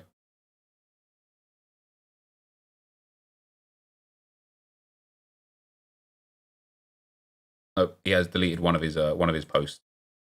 Some guy replied with, all I see from this guy is complaining in public every week. It's a kid's video game. He chooses to sit there playing it. No one is forcing him. Plenty of people don't enjoy their jobs, either change or retrain from something they do like, even for less money. And then somebody else said it's his job. He said, get another job he enjoys. Somebody said, nothing wrong with wanting something to be better, or in this case, to go back to something of his old methods. He said, agree, but I don't get why someone constantly complaining about doing something they clearly don't enjoy. It's weak. And I thought, all I've seen from this guy is him complaining about me saying that I agree with Nick's video, which again, like what we talked about in the stream here just a moment ago, is hypocritical at its finest, right? He's like complaining. He's saying that I should stop complaining or should stop doing the thing that I'm complaining about, yet he's complaining instead of just stopping doing the thing he's complaining about. So I thought to myself, do you know what would really help this guy? Is me blocking him. Then he wouldn't need to see my complaints, because he obviously doesn't enjoy my tweets. And he said, he quoted me after blocking him, or put a screenshot of being blocked, and said, says it all, he's a pussy. Oh.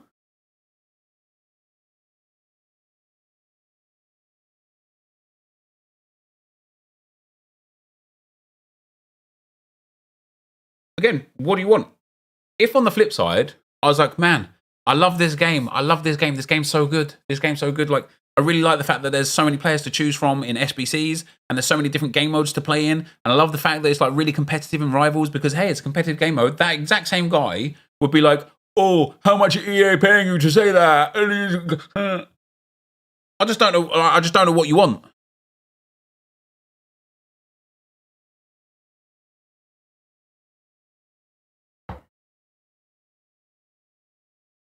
Baiting an argument, surely? Yeah, probably, yeah.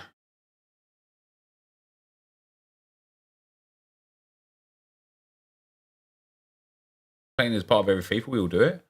Like, I think that if any reasonable human being thinks that expressing your concern about things that you think could be better is a bad thing, then I don't know what to say, man. Like, I genuinely don't know what to say. Like, I'm not going to sit here and pretend that this game is incredible, because it's not. I'm still going to play it for multiple reasons. Number one, I love football. Number two, I love FC 24/FIFA. I love Ultimate Team. I love my job. I love making the money that I make from my job and the perks that I get from it. I love helping people with my job. I love the connections that I've made through my job and the friends that I've made through my job. Like, there's a lot of things that I really, really like. But it's like, here, let me get paint out. Let me get paint out.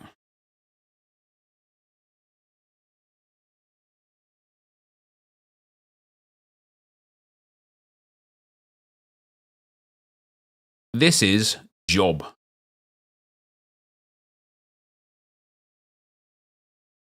Right? Specifically my job, obviously, because we're talking about me right now. Very egotistical like that.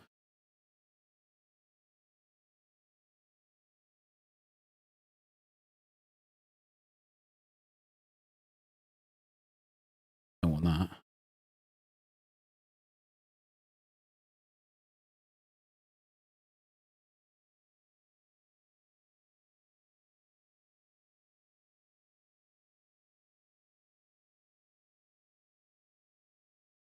Things I like.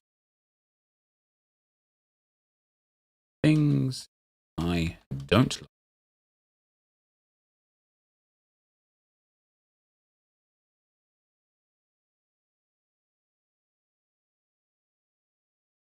Well, that's bloody annoying, isn't it?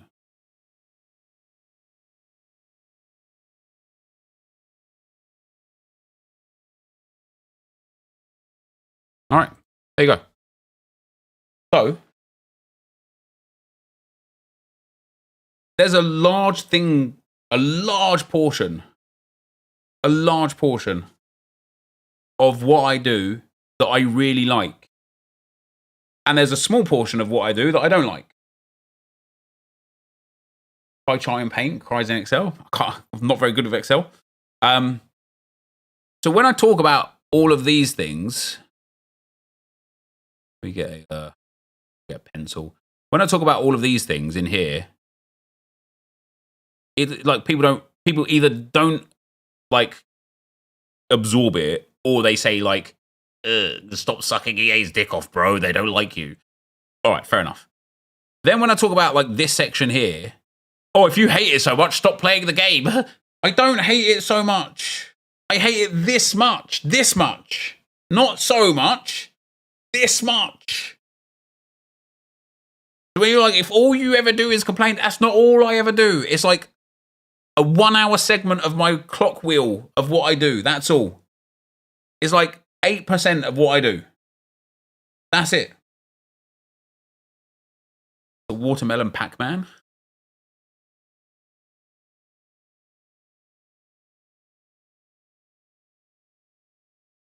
Oh, do you know what? I'm going to screenshot that, because that's brilliant. And then every time somebody says, all you do is complain about this game, I'm just going to post a link to the screenshot in the chat.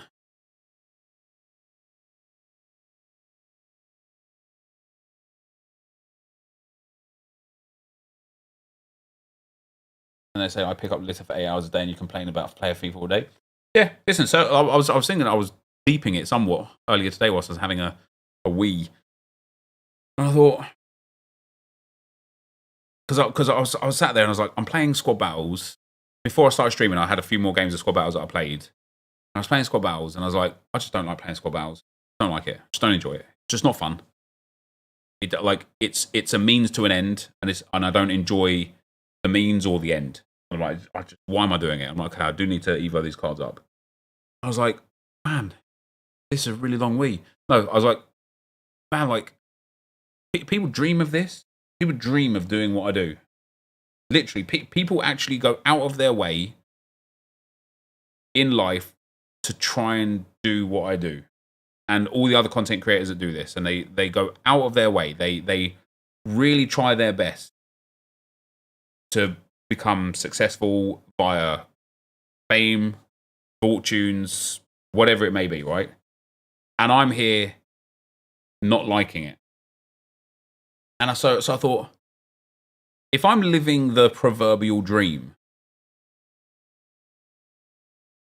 have I peaked?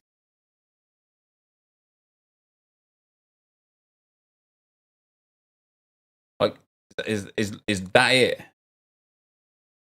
And if I have peaked, and if this is it, it really wasn't as good as it was all hyped up to be.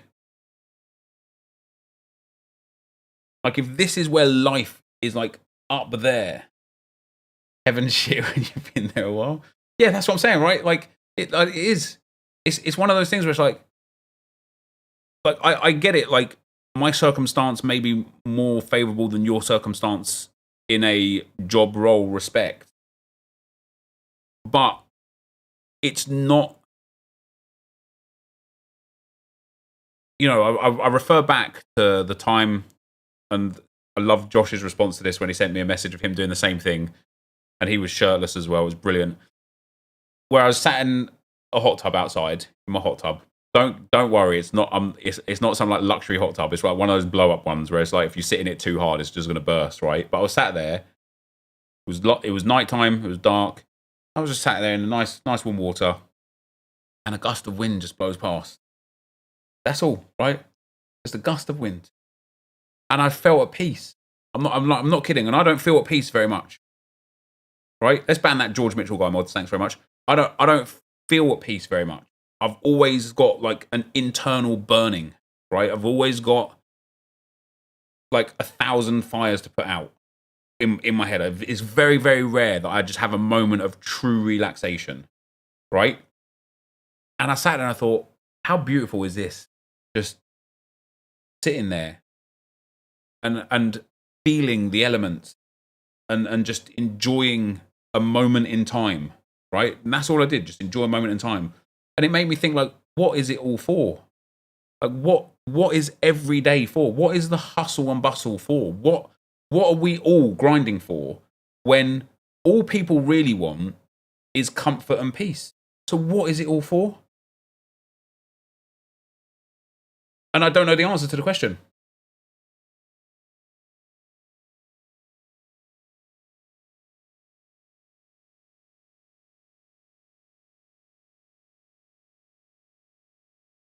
That's what I hope life will be every day when we all retire one day. But why do we need to retire to enjoy peace? Because there will be some extreme examples where this doesn't apply. But for almost all of us, we could effectively retire now if we just sacrifice things that don't matter. Right? Money. But if ultimate peace is your goal, then you don't need the phone that you've got. You can have a way cheaper phone. You don't need the TV that you've got. You can have you can have no TV or a different TV. You don't need the expensive clothes that you've got. You could have cheap clothes instead. Right? And like I say, like there are definitely some instances where this isn't true and people are really, really genuinely struggling. And I'm not being like naive to that fact that there are people that struggle. But if your ultimate goal is free time, why don't you live in a shared house? Why don't you eat the most efficient food? Why don't you grow your own food? Instead of buying food, why don't you grow your own food?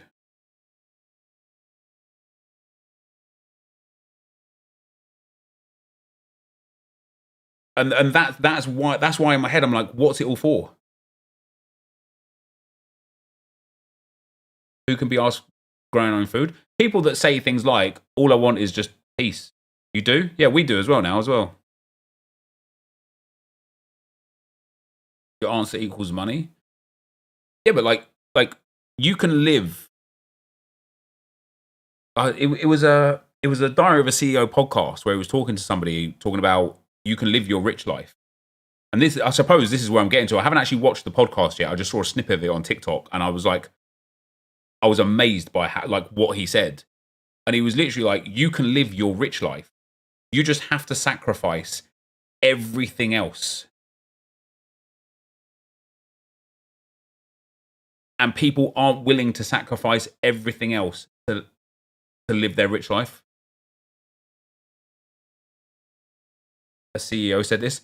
The podcast is called A Diary of a CEO. It's a genuinely brilliant podcast.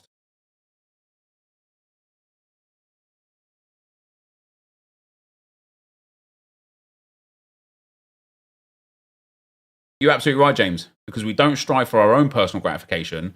We strive for what we think society thinks should gratify our existence. It's very true. It's very true.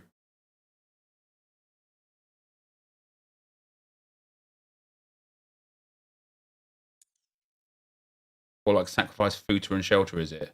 Well, I mean, if you're going to be a moron about the conversation, yeah, sure. Just go and live on the streets and you'll be peaceful.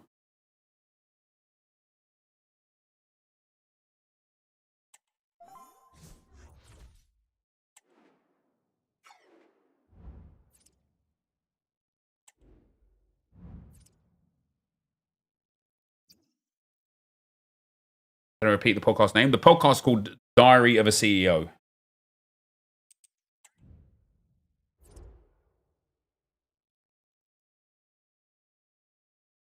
Spoke to a guy at work who told me he found peace with religion. It's not for me, but when he was explaining it made me realize I've never found my own peace. Do you know what's mad? All I hear from people, like from my elders, I hear it from my dad now. My dad's in his 60s. I heard it from my granddad. My granddad's in his 80s. I hear it from my father-in-law. All you hear from, like, and I watch this thing on YouTube where like this guy goes around asking people, like older generation people, like, what message would you have to the world? Like, you know, you've lived a life. What message would you have to the world? And do you know what the most common thing is? Don't sacrifice your time for money. It's the most common thing. Because once you get to that point where you're coming to like your later years, your end years, you just sit there and you think, again, what I'm saying to you guys, what was it all for? What are we all doing it for? You can't make more time. You can always make more money. And like, you know, like experiences with loved ones, spending time with your children, things like spending time with your family, with your friends, with your wife, with your husband, with your significant other. Like, if you're working all hours that God gives you to make money, what for? What for? What's the end goal?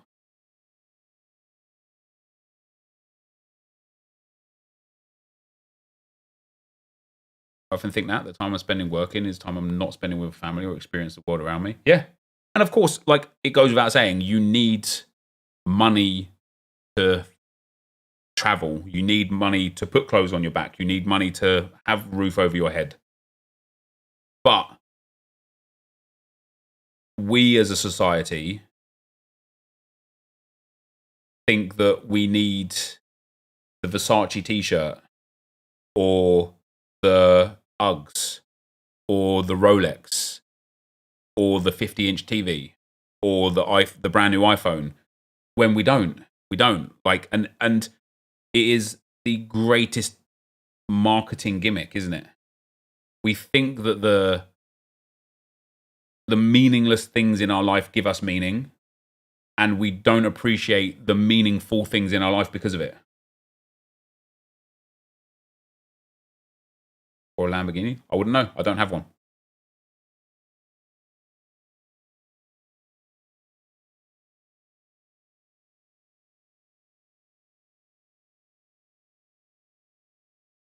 be fair, Uggs are nice.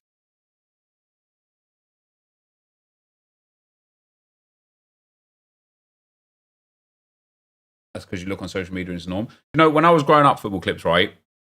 I'm an old man now, genuinely. I'm 39 years old, right? But not as old as Frog. Good to have you in the chat, Frog. When I was growing up, you know, 14, 15, 16, we had magazines. And, you know, you always used to see, never really so much for men, more for women. You'd always see these like magazines, like Hello Magazine and OK Magazine and stuff. And it would just be these like perfect women. And I remember just always reading things and seeing things of people say, like, don't look at the magazines, man. It's giving these girls like an unhealthy, unreasonable expectation of what they should look like. And if you think back then, how exposed girls and women were to magazines versus now, how girls and women are exposed to Instagram and TikTok and all of these filters that make people look A, incredible, but B, nothing like they actually look like, right? It is not a wonder why society has developed into this needy, approval-seeking perfectionist.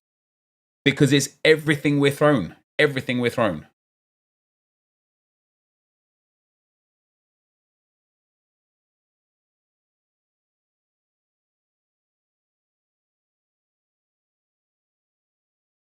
Social media is the worst thing to happen for people's mental health.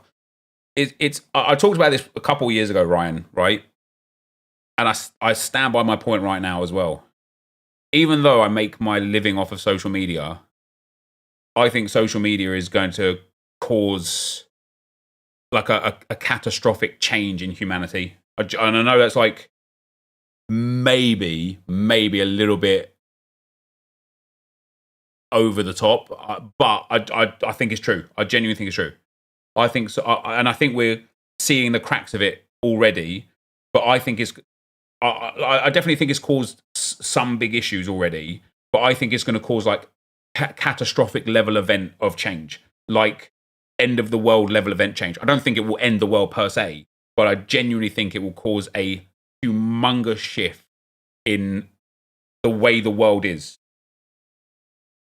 I think we've seen a shift in the way the world works. I don't think we've seen what is the end of it, basically. I don't think we've seen what the end is going to be because of social media. I also don't think that you and I will be around to like witness it. I think it's like generations away. But I think I genuinely think it's going to be like, and as I say, you're already seeing the cracks in it. You're seeing it. Going full dad conspiracy. It's not a conspiracy. I don't like. Maybe I'm wrong, right? Maybe it'll create positive change, but it just isn't, is it? Like for every ounce of positivity you get on social media, it's met with a kilo of negativity, and that there is a part of the problem. You see, what is C Rider? What is PSHE? Because we've been to visit schools recently for Grace because she's going to middle school next year, and they all have PHSE classes. And they're like, oh, this is where the kids can talk about their like mental health and their problems and stuff. And I'm like, we didn't have that growing up. And that's what I mean by what social media has done. Social media has created a need for a personal health and social education, and that's what it means. Or physical sexual health education or personal health social education. I guess it's like similar things, but it's all about your mental well-being. Or it's like, it's not all about it, but it's about your mental well-being. And you didn't have that when I grew up, not because there wasn't people that needed that sort of thing, but it wasn't at the forefront like it is now.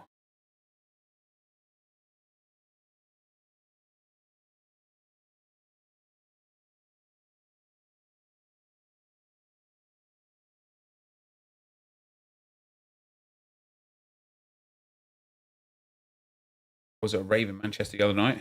People chewing their cheeks off, still had their phones out recording a DJ set, slave to the social media version of their lives. I get. It's a weird one, isn't it? Because it's like, let me ask you guys a question, right?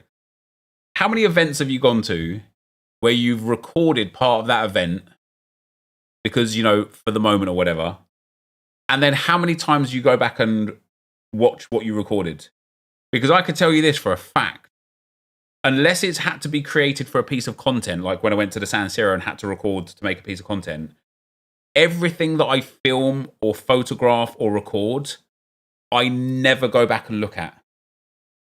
Never. So why am I doing it?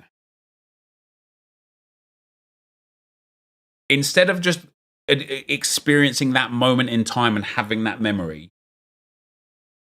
I record that moment in time. I'm not really in that moment, but I've recorded it for, I can see that later. And then I never look at it again anyway, ever.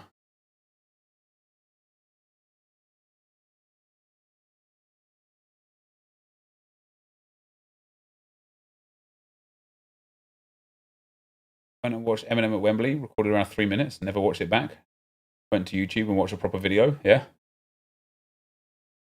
AI will be the downfall of us. So there's a really interesting project that I'm looking at getting involved in at the moment. We're still just chatting. We had our first meeting yesterday discussing it, and I'm not involved in any level other than just being a content creator for it. But it's an AI football league where everything is AI controlled to the point where the players are AI players that literally have social media accounts. And it's all AI generated. And it has the potential to be the best fucking thing, man.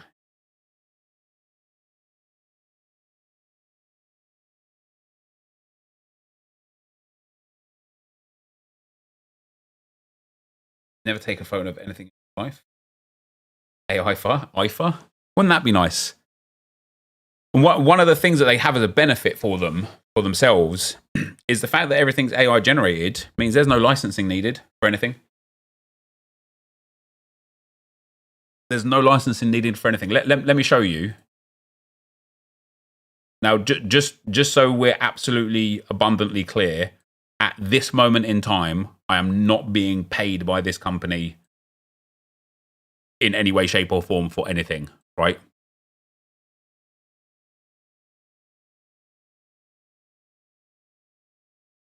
Let me grab my dashboard here. Does it have AI VAR? Wouldn't that be interesting?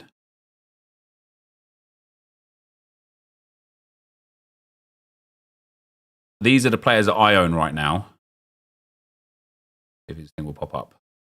It's called One Football Fantasy. One Fantasy Football.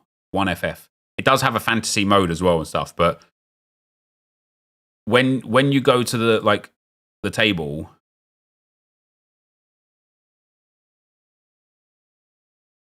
fixtures, watch now on YouTube, it's all, obviously she's not AI, she's real.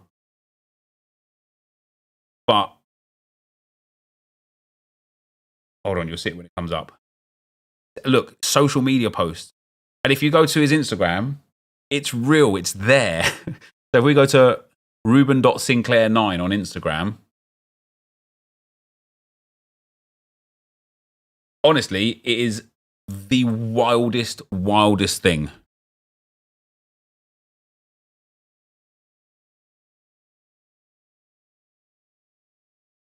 So this Instagram page is AI. This is him, that AI character is leaving Mykonos because he went there for a game. Grateful for this. It's an AI. It's AI. How mad is that?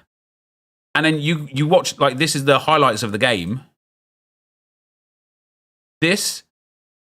Tell me that they don't look like real fucking people.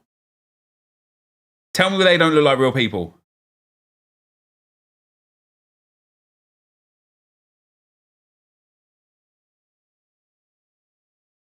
And then this is the lineup, and then they play on a Football Manager-esque engine where they're playing a game.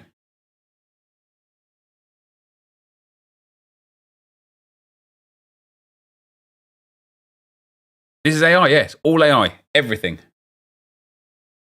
How mad. Match fixing to a whole level. So I've asked about that, and I had some good answers about that as well. Look at the chat. Let's go South London United. I wonder if that's an AI guy. You just don't know, do you? It doesn't look like it is, but you don't know.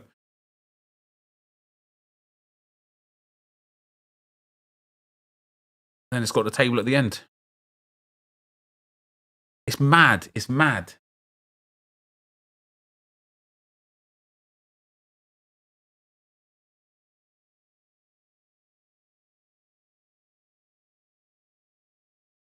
are there going to be massive controversies with the players in the ALI League? Because that would be pretty funny. Yeah, so the guy told me yesterday when I was talking to him, they have 3 engines.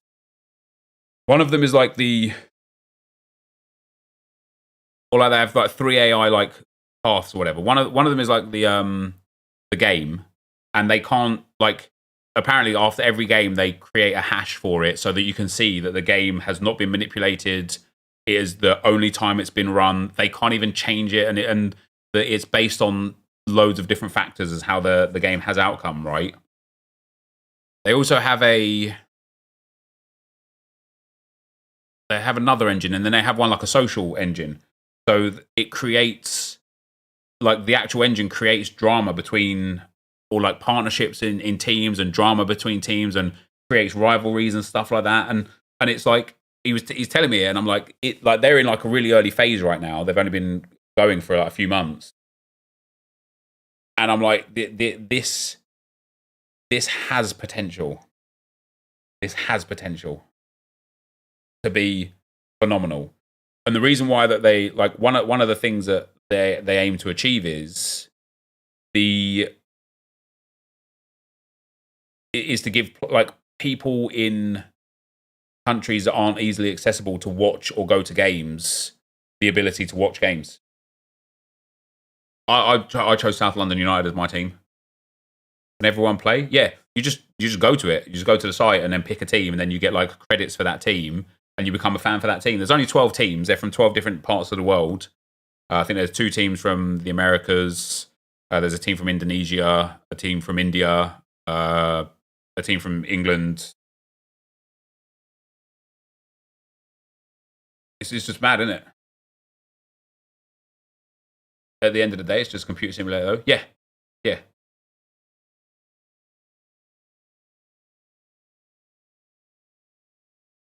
It's just wild. It's just like genuinely like blows my mind how a like fully AI league can be. And that's what I was saying to you guys about, like, man, I came across this TikTok about 2 weeks ago, and I need to go back and like see how it's developed, because this guy created an AI bot that knows it only has 70 days to live. And because ultimately what he wanted from creating it was to kind of like, if it could emulate what humans experience in their dying days, or how like a bot would feel like that, like compared to a human.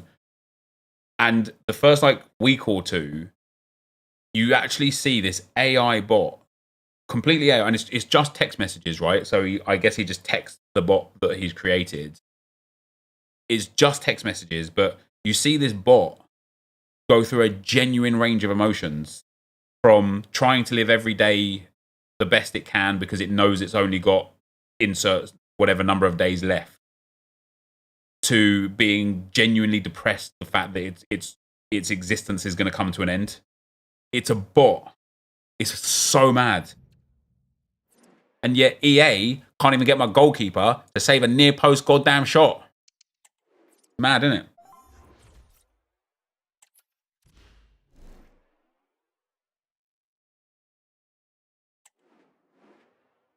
Literally just done another double Evo, showed everything. 30-second vid on Twitter if people are still questioning.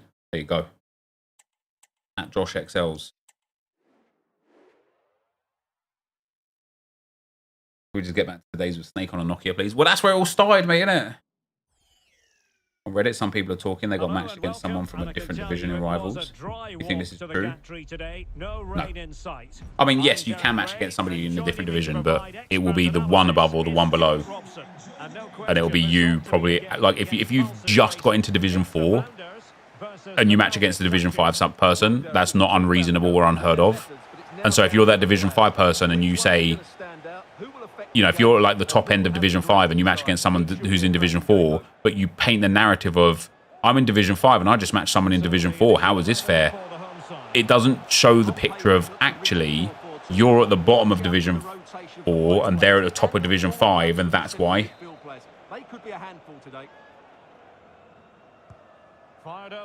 Also, on the flip side, depending on like your region, right? If you live somewhere where there's not too many people playing the game, and EA talk about this, they announce this. This isn't like some secret or anything like this. They're very open about this. Is that proximity and speed of getting a match are important to them. So if they can't find someone who's close to you in skill, they still prioritize finding someone who's close to you in a geographical sense. And that just might be a situation where you're a Division 3 guy up against an Elite Division guy, because there's no one else they can find in a reasonable amount of time that's on your skill level. The flip side is you have to wait 5 or 10 minutes for a game for someone on your skill level and who's near to you to give you like a good connection. And then guess what will happen? All that will happen then is people saying, oh, it takes me so long to get a game. What's the point of even playing if I can't even play a game? And it's like, this is one of those small situations for EA where I feel like it's a bit of a lose-lose for them.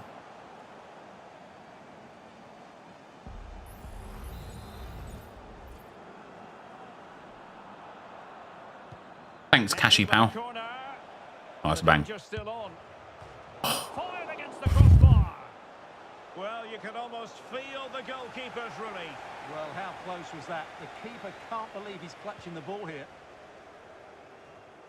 Well, the woodwork has just denied them a 3-goal lead here, but you just can't see them throwing this one away. Oh, Robin Van Persie. No one is on my level. Oh, you're so cool, bro.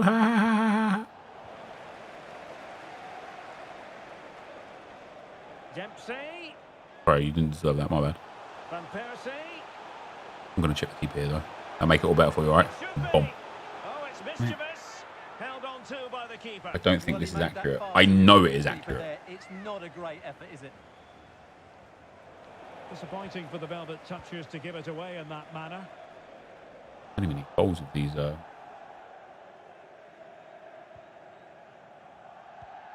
triple threat loading screen came in yesterday, yeah. Quite late, about like 9 or 10 o'clock. Andrew Robertson. Minge, bit of minge for the boys. Go on. It's one of those ones, isn't it, where in Germany minge means like prosperity or something, and then in like the United Kingdom, just means bit of minge, doesn't it? And defensive play to be applauded. Vital intervention. Clean sheet in the game. Time for a change then. What we're working on today, Havertz, some objectives like the German milestone things. Oh dear. No degree of difficulty at all for the keeper. Put knobs and minge together, yeah.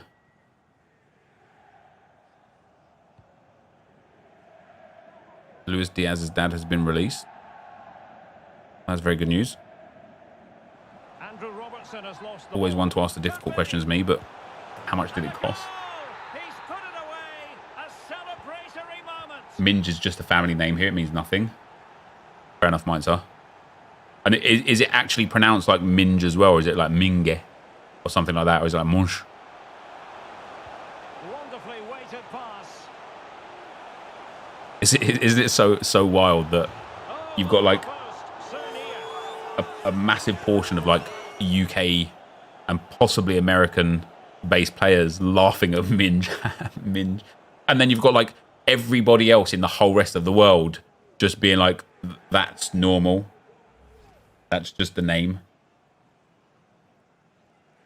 First one, Mingy. Oh, Mingy.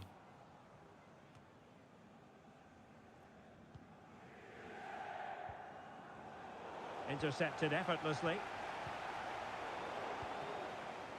Can't wait for Clunge, yeah. Clunge, Minge, and Knobs.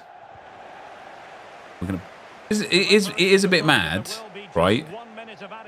How many of the women in this game have considerably wilder names than the men?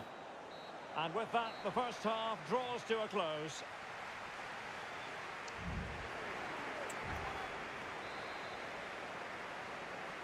Well, back in There are always business. questionable names in every field. There are, you are right. The best in the first half.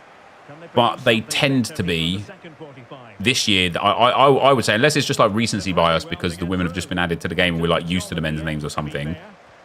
But I feel like the women have way wilder names. They can counter from here. In position. Well, the crossbar got in the way. Well, that's a sad end to the attack. Real determination in the challenge. A throw in here. Got harder. Andrew Never heard of In Betweeners. What a great show.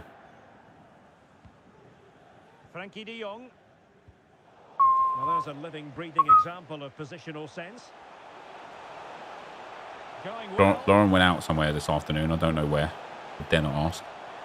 Testing the keeper at all. She got back about 2:15. She's like, "You hungry?" I was like, "Yeah." All right, what would you like? I said, "Oh, I'd like some enchiladas, please." She said, "All right, I'll make it before I go and get the kids from school." Brilliant. Here we are now at 4:30. And I know now she's got the school runs to do because it's the kids. They got like their, I don't know, some disco tonight or something. Still don't have food. And a confident clearance. Still don't have any food. Well, we have 30 minutes to go. Arif. Given away by the Pounders. You love enchiladas, don't you? Enchiladas are great. NepentheZ. Reasonably light on the calories. Really nice, you know, when they're hot, crispy, and spicy. That's what you got to love, right? Just got to pack them full of jalapenos and some spicy sauce. Some chicken and melted cheese. Oh, enchiladas with, instead of regular cheese, mozzarella. Okay, then it's maybe not as light on the calories, but a bit of mozzarella. Is my wife a stay-at-home mum? No. I mean, she does it all. She does she has her own business. She helps me with my stuff. And she's the mum. And the last little while we've not had any help in the house with like a housekeeper or anything. So she's also been doing the housekeeping. She basically does like 4 jobs at once. But 3 of them are unpaid. So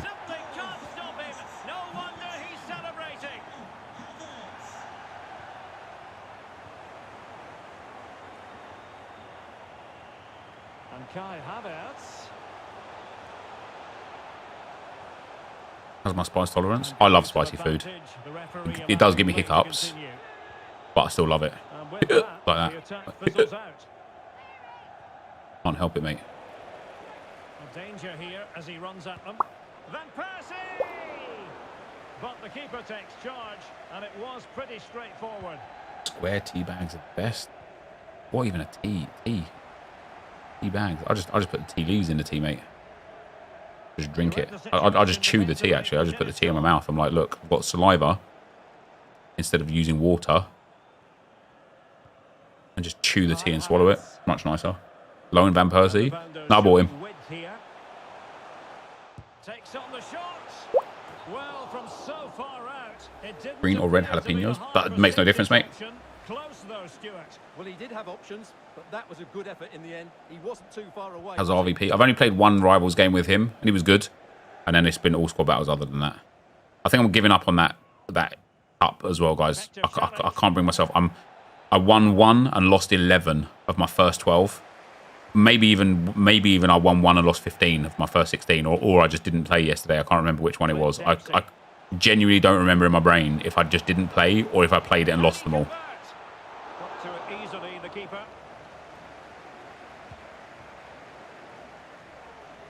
Have I got a tick? Who knows, mate? Who knows? Van Persie! And pushed away to safety.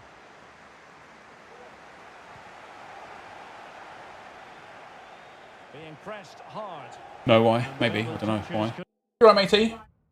I've got like yeah, you got a bit of deodorant. That was a bit of aftershave. Yeah, you can have a little bit of that as well.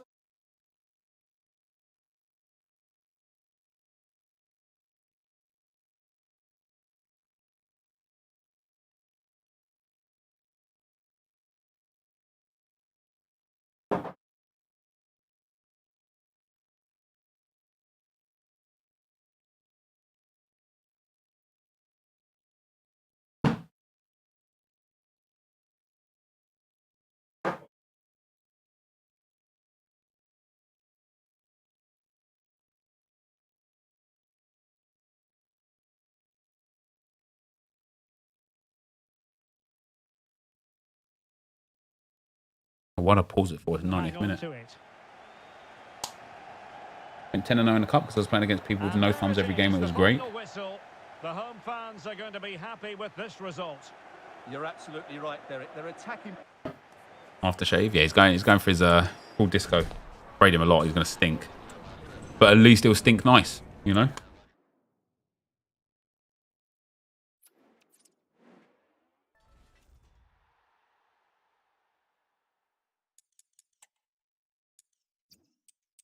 To complete an objective there, or do we still need to pay for more?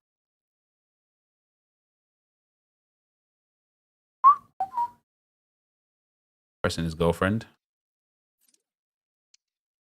Team pursuit. I can do NWSL, League of Portugal, and Silver all together, can't I? Which is très bien. And for milestones, this is done. Need one more game with these German girls. And evolutions. Jakov Kivior needs one more clean sheet and he's done. Yeah, we'll play one more squad battles game just to finish off these German women. Also, I've got through a fair old chunk of I'm gonna do it professional because I need a clean sheet. Yeah, I got through a fair chunk. Oh, I don't even need the MLS players anymore. Put the Arsenal players back in.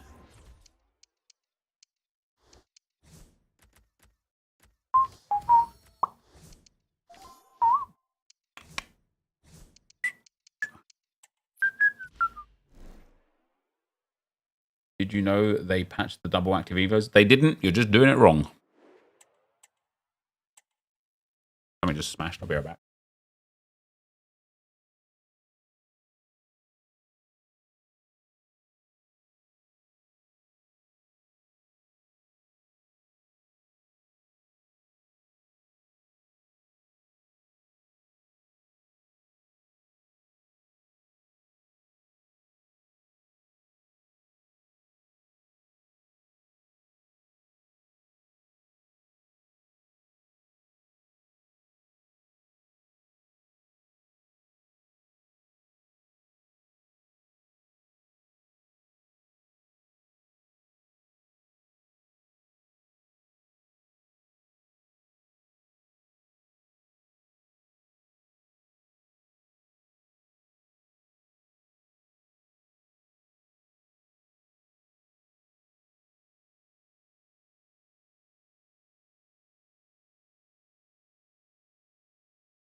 Guess who's back? Back again. The longest of poos. Guys, every time somebody gets away from their desk, they're not going for a poo. All right? Really weird that you think that I probably take about 9 shits a day. Just strange. Just strange behavior, okay? Hello and welcome. Stop thinking those You, things. was a dry Stop thinking walk those to the things. gantry today. No rain in sight. My name is Derek Ray, and my commentary partner, as usual, is Stuart Robson. And if this game lives up to its billing, we're in for a riveting The line's not a occasion. lot. It's the old boys, and they take on the Grace Founders. accidentally dropped her bowl off the counter of soup and it smashed and went everywhere. Had to clean it up. Matchups and 2 coaches that want to play an attractive brand of football. What more could you ask for? Nothing wrong with 9 a day, mate. If you take 9 poos a day, I suggest you go to a doctor's ASAP because you've got something fundamentally wrong with your body. You re-signed Chelsea legend Ashley Cole. I don't know who that is, mate, actually.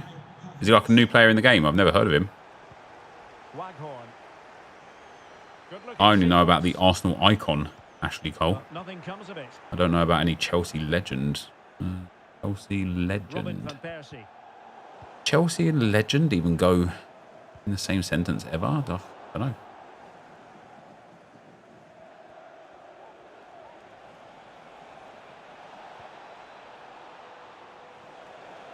Van Persie! And there it is! 2 goals in a matter of minutes! Incredible stuff!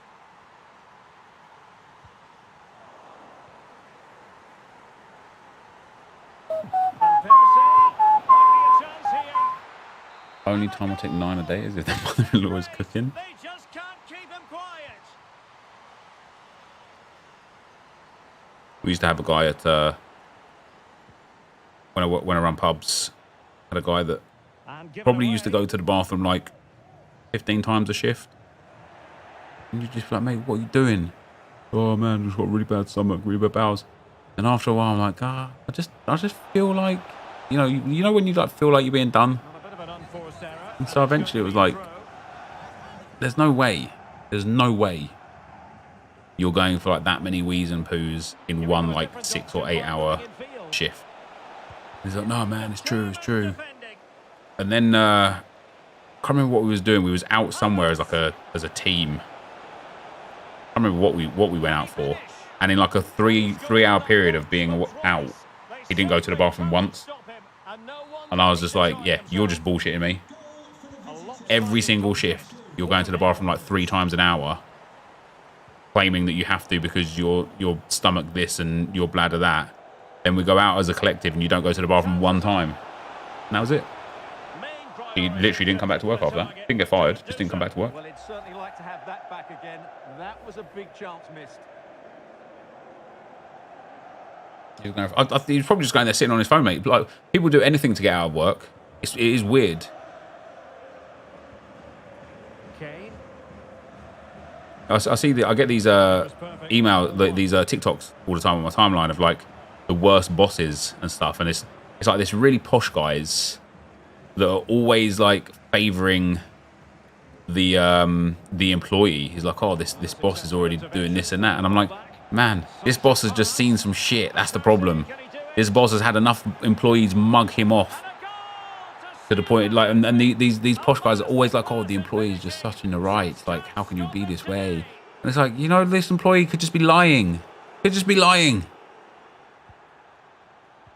One of us always get paid whilst having a problem. Listen. When I was running pubs, I did not mind at all if staff needed to go to the bathroom. We employed one guy, and he had narcolepsy, and like quite regularly, you'd just be like, "Has anyone seen Ashley?" He'd be like, "No, let's go and check the cellar," and he'd just be there with like half a crate full of bottles, sat on a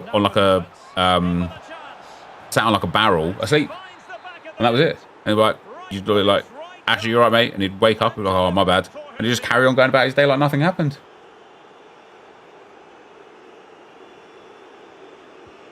How am I finding RVP? I literally only played that one game that I sent you vibes. It's all been squad battles other than that.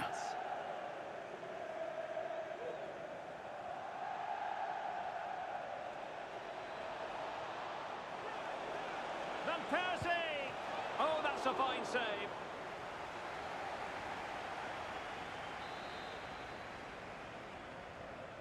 fix the 2 active Evos? No. I just done the steps in the video with both players in my active team, and it didn't work.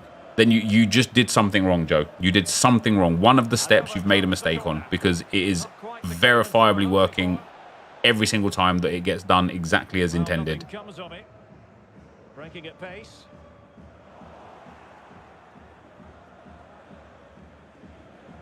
They have to be in your starting 11 as well, not just your team. You can't have them on the bench or on the reserves. They have to be in the starting 11. Crossed into the penalty area. Now the managers will now deliver their half-time team talks. We're at the end of 45 minutes. Yeah, I followed the steps and it worked.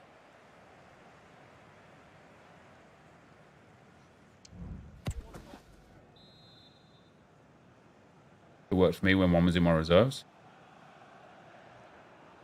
Was that one that wasn't the active or newly active Evo? If that's one that's just sitting at the bottom of the pile, then I think that's fair enough. It might only be that the player that becomes the new Evo has to be active, but in the active squad. But that's effectively what it is. And a chance, Odegaard. A goal here, giving his team precisely what they were looking for. Now he deserves to celebrate it. Didn't know they have to be in the team. There you go. Now you know. Now you know. Welbeck. And the steps. The steps just have 3 Evos. Make another active when you finish the first one, and then claim the completion. Yeah. Possession lost by the old boys. But obviously make sure that you have them in the team. You can take them out of the team afterwards. Fine, they don't have to remain in the team. But just when they become the active Evo, they have to stay in the team. Makes his way in field. Will it open up? And a goal! He's put it away. I think women in draft make it hard to get 1-2-9. Nope. I mean, Jesus Christ, we're already getting like 1-2-2s, mate. Like, we're only 2 months into the game, and we're already hitting some cool high-rated drafts. All up Peter Crouch podcast. I don't watch it, mate. Not for any reason. I don't like dislike it to not watch it. I just literally just don't watch it. It's a fierce effort. Oh, he couldn't outwit the keeper. Arabag against Bayer Leverkusen. Hoffman on the bench. Right.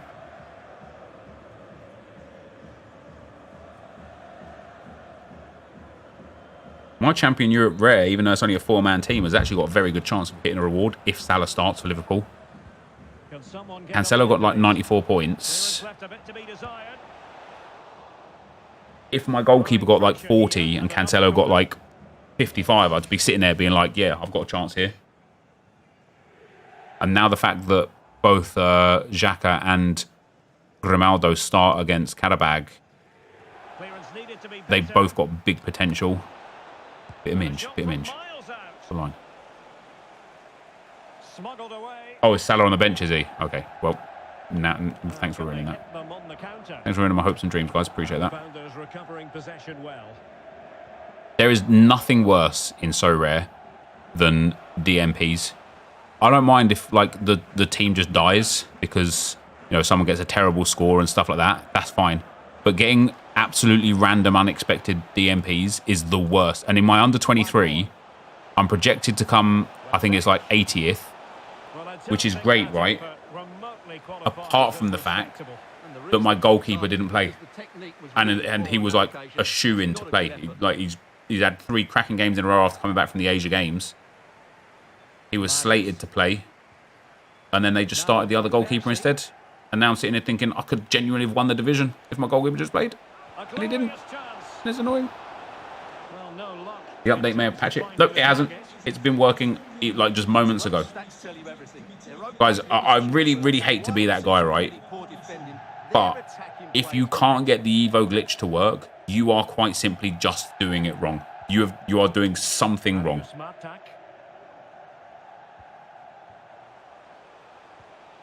Welbeck. Nicely timed tackle. A quarter of an hour remaining here. Well, maybe a good position. What the odds we get a goalkeeper Evo today? Apparently the next Evo is coming tomorrow, and it's a right-back Evo. Oh, a moment of pure class. Unbridled joy for him and the supporters.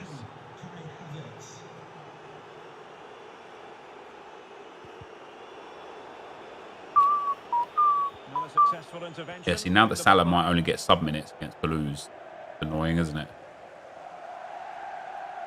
It's going to be even more annoying that I didn't have a goalkeeper in there and I Ter Stegen in the link with Cancelo and I took him out right at the end because I thought Cancelo wasn't going to play because he's already played every game for Barcelona so far, including internationals for Portugal. I thought he was going to get a rest for what should have been an easy game for them. No, they lost it. Otherwise, I would have had Ter Stegen in there and would have been a bit happy days. Van Dijk's fully out? Wow. What's wrong with Van Dijk?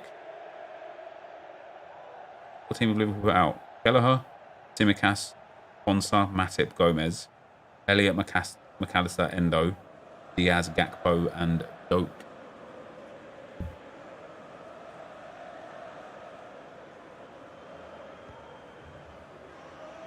Boom. He's ill. 5 minutes. Doesn't he know he's a professional footballer? He's not allowed to get ill. Good work from the founders to win back possession. Decent looking pass. Oh, good strike. Well, really fine goalkeeping. That's the second choice players. Yes, that is indeed. Thank you very much. Well, thank you very much. He's driven in the corner.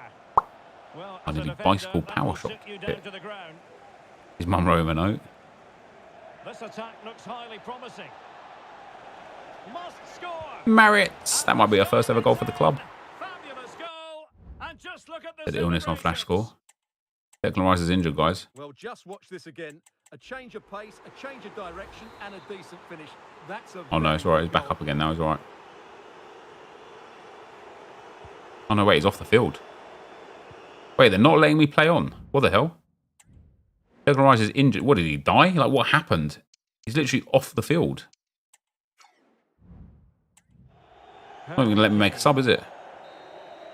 And so the final whistle here. The visitors. Did you just notice that? Did I just notice what? What a good performance that was. Yeah, I had the FIFA 23 menu. Yeah, that happens when it comes up for the pause menu for the injuries. That was a really. It's not the first time I've seen it, so I suppose it wasn't really that surprising. He's so very hard to silence, and that was the case in this game. Sum up his contribution for us. Well, his movement was brilliant today. Whether he was running.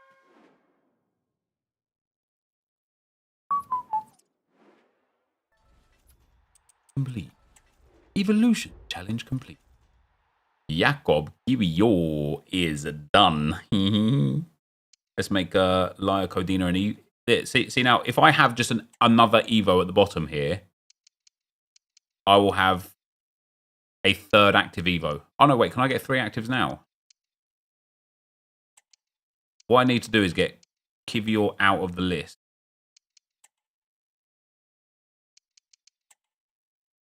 And then I can get a third active Evo by claiming Kiwior.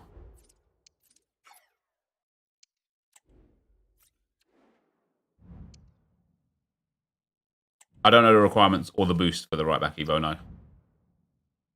Starting Monday. Now, isn't that the icon triple threat thing?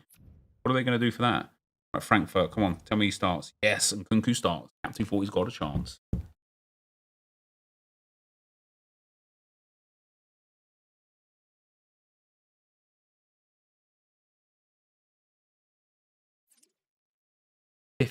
Completed objectives. Martins, Bemba, Trauner, and Faria. Apparently, he's going to be a hero from the club. Oh, okay. Pretty cool.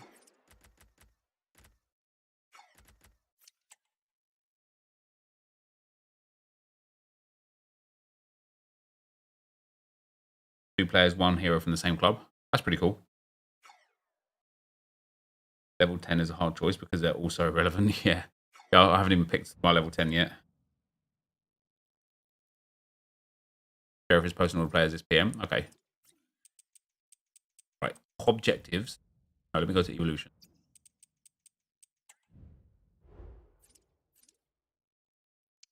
Give you out of.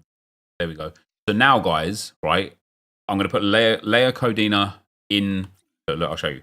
Let me put Leia Codina in the squad. And Olga as well, right? Olga Carmona goes in there.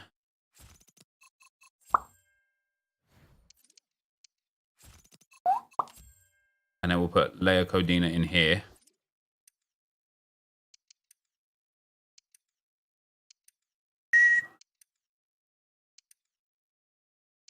there.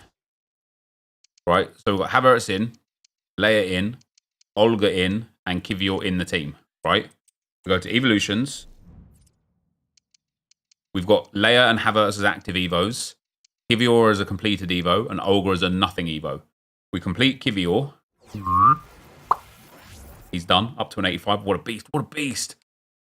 And then, boom, we now have 3 active Evos. Don't tell me it doesn't work.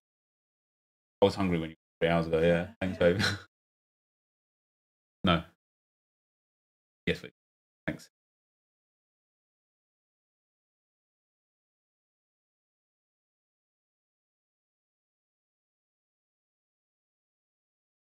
I did exactly that and it didn't work. I just showed it. That's exactly what I did and it didn't work. You have to have done something wrong. You have to have done something wrong.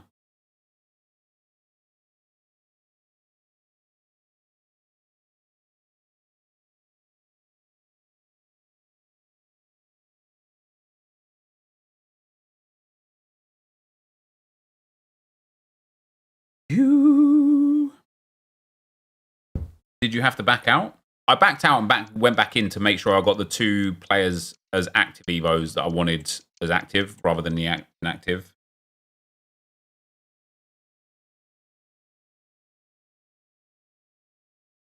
Can you do 4? Yeah, you can do 4. You can do 5. You can do 6.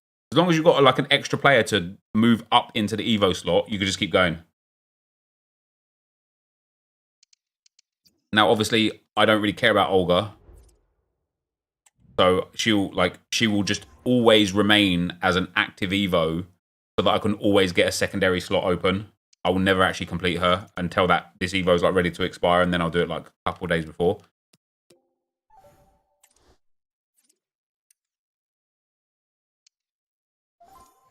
Don't need finish. Did I finish the objectives for the German girls?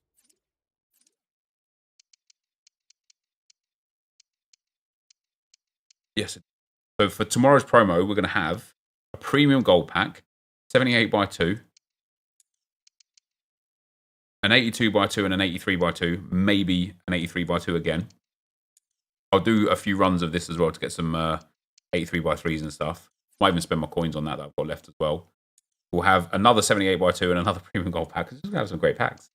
We're going to have an 83x3 and probably an 84x2 as well for the promo.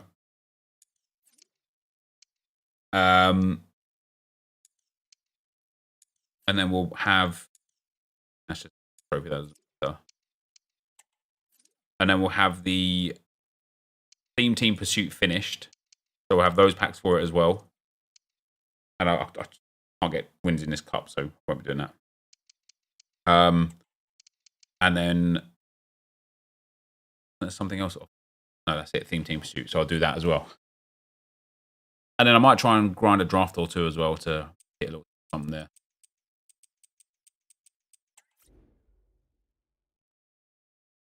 Is it possible that it may not work for some that are doing every step right? No. If you follow exactly the rules as I showed there, it will 100% work. Which means if it's not working, you have honestly just done something wrong. Like, I don't know what step you would have got wrong, but there would be something wrong. So what I'd say is anyone that says that they've done it exactly right and it's not worked, just record your gameplay and send it to me on Twitter, and then I'll be able to tell you what was wrong. No, probably not Vipes. I've done that, it didn't work. Yeah, then again, sadly, you've just done it wrong.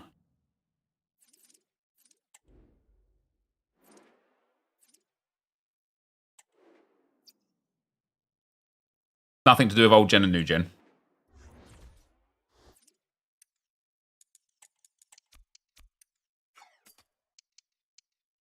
Ba-da-da-ba-ba-ba.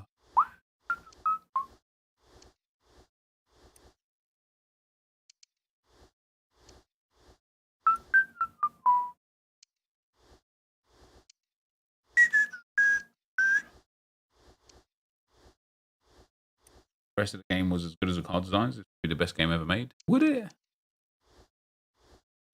Oh, I'll also have loads of this stuff tomorrow as well. Free reg all play.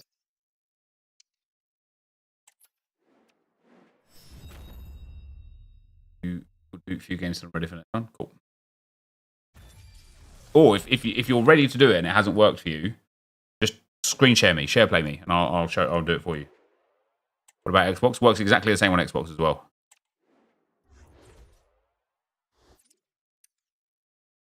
If you're trying to do it from scratch, it won't work. It will. It will. Otherwise, how did anyone get it in the first place? It does work. You're just doing it wrong. You are doing it wrong. Bandy donk.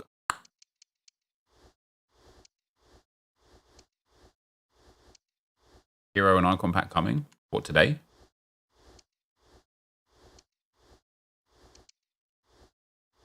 Does it work on PC? Yes, it does. It does. Once again, you're just doing it wrong.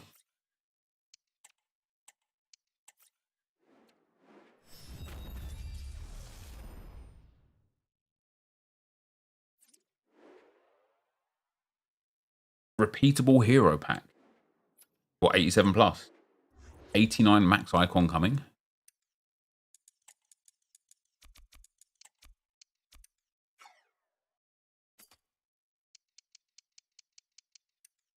You're on PC and it works. I could have told you that. I just did it. It's working fine. I just did it as well. I literally just did it.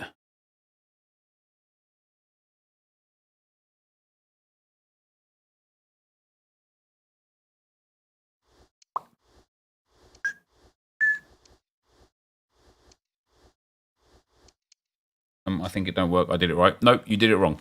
You did it wrong. It works. All the time, every time, as long as you followed the requirements needed.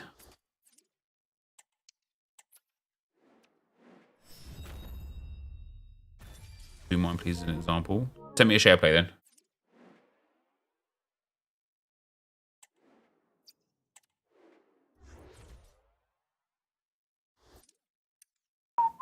So I can't decide, guys, if I want to put my tradable golds into this as well to like try and complete it, or if I want to sell my tradable golds.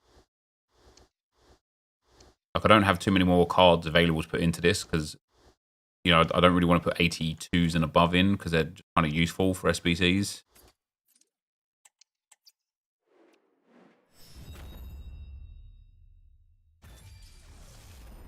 I got to fully Evo someone else before I could try again. Yes.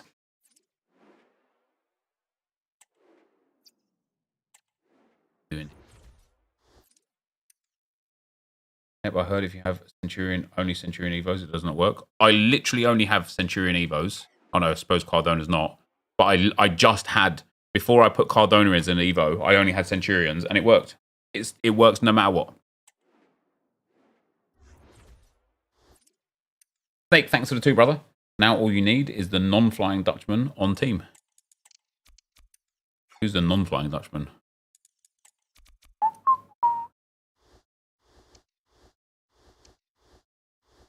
Will I Evo for the right back? Depends who's eligible, mate. Depends who's eligible. If Maritz is eligible, probably her. If not, probably Ben White. This will be the last one that I do here. Burkamp. I don't think he's known as a non-flying Dutchman. I suppose he's afraid of flights, yeah. Maybe he is the non-flying Dutchman. What are your collision?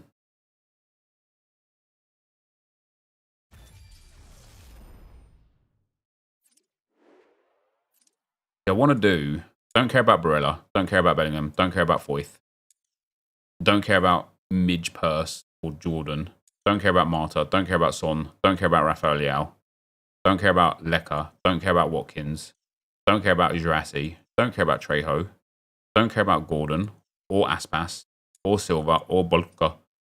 I don't know why, but I want the dynamic duos. And I also want Hernani, Luquinhas and Leticia Santos. I mean, they're there for a long time, though. 43 days, 43 days, and 43 days. Loads of time on that. These are there for 16 and 23. So next time I get like an untradeable big card, I'll put it in here. Will it work if you have an Evo partially completed? Yep, I literally just did it with an Evo partially completed. I have a partially completed Havertz. I had a non-completed Olga, a non-completed Leia. Well, she's 2 out of 3 in the first tab. and then I had a completed Jakob Kivior. I made sure I had Leia, Codina, and Havertz in the first 2 tabs as to open up the 3rd tab to have Olga drop into. I claimed Kivior, and boom. That was it. I've now got 3.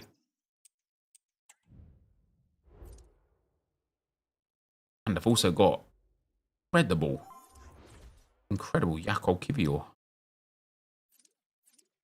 This card is, at this point now, wild. 99 interceptions, 91 defensive awareness, 94 stand tackle, 97 slide tackle, good physicals, very good passing with good vision as well, very good reactions and composure and ball control, little heavy on agility and balance and dribbling, 88 sprint speed, and I think he's lengthy, isn't he? Oh, he's mostly lengthy. And he now has pinged pass, long ball pass, block, intercept plus, and slide tackle. Bit of Minge in the team. Yeah, I don't need her anymore. Finished with Minge now. We can put back in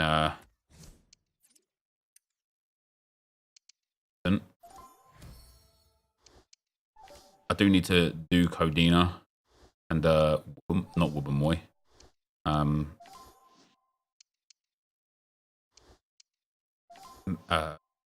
Quality. She goes in there. Go back to having Gio Giros in there. He can go. These can go again now. Ben White for the centre back Evo. A few more upgrades and he'll be good. I like the fact that people are taking different Evo paths. I like the fact that almost no one will have the exact same Arsenal Evo team as me. Because you would have taken different people or gone through different paths, different routes. Like, once I can get Kai Havertz up to an 87, my attack is all of a sudden going to be incredible.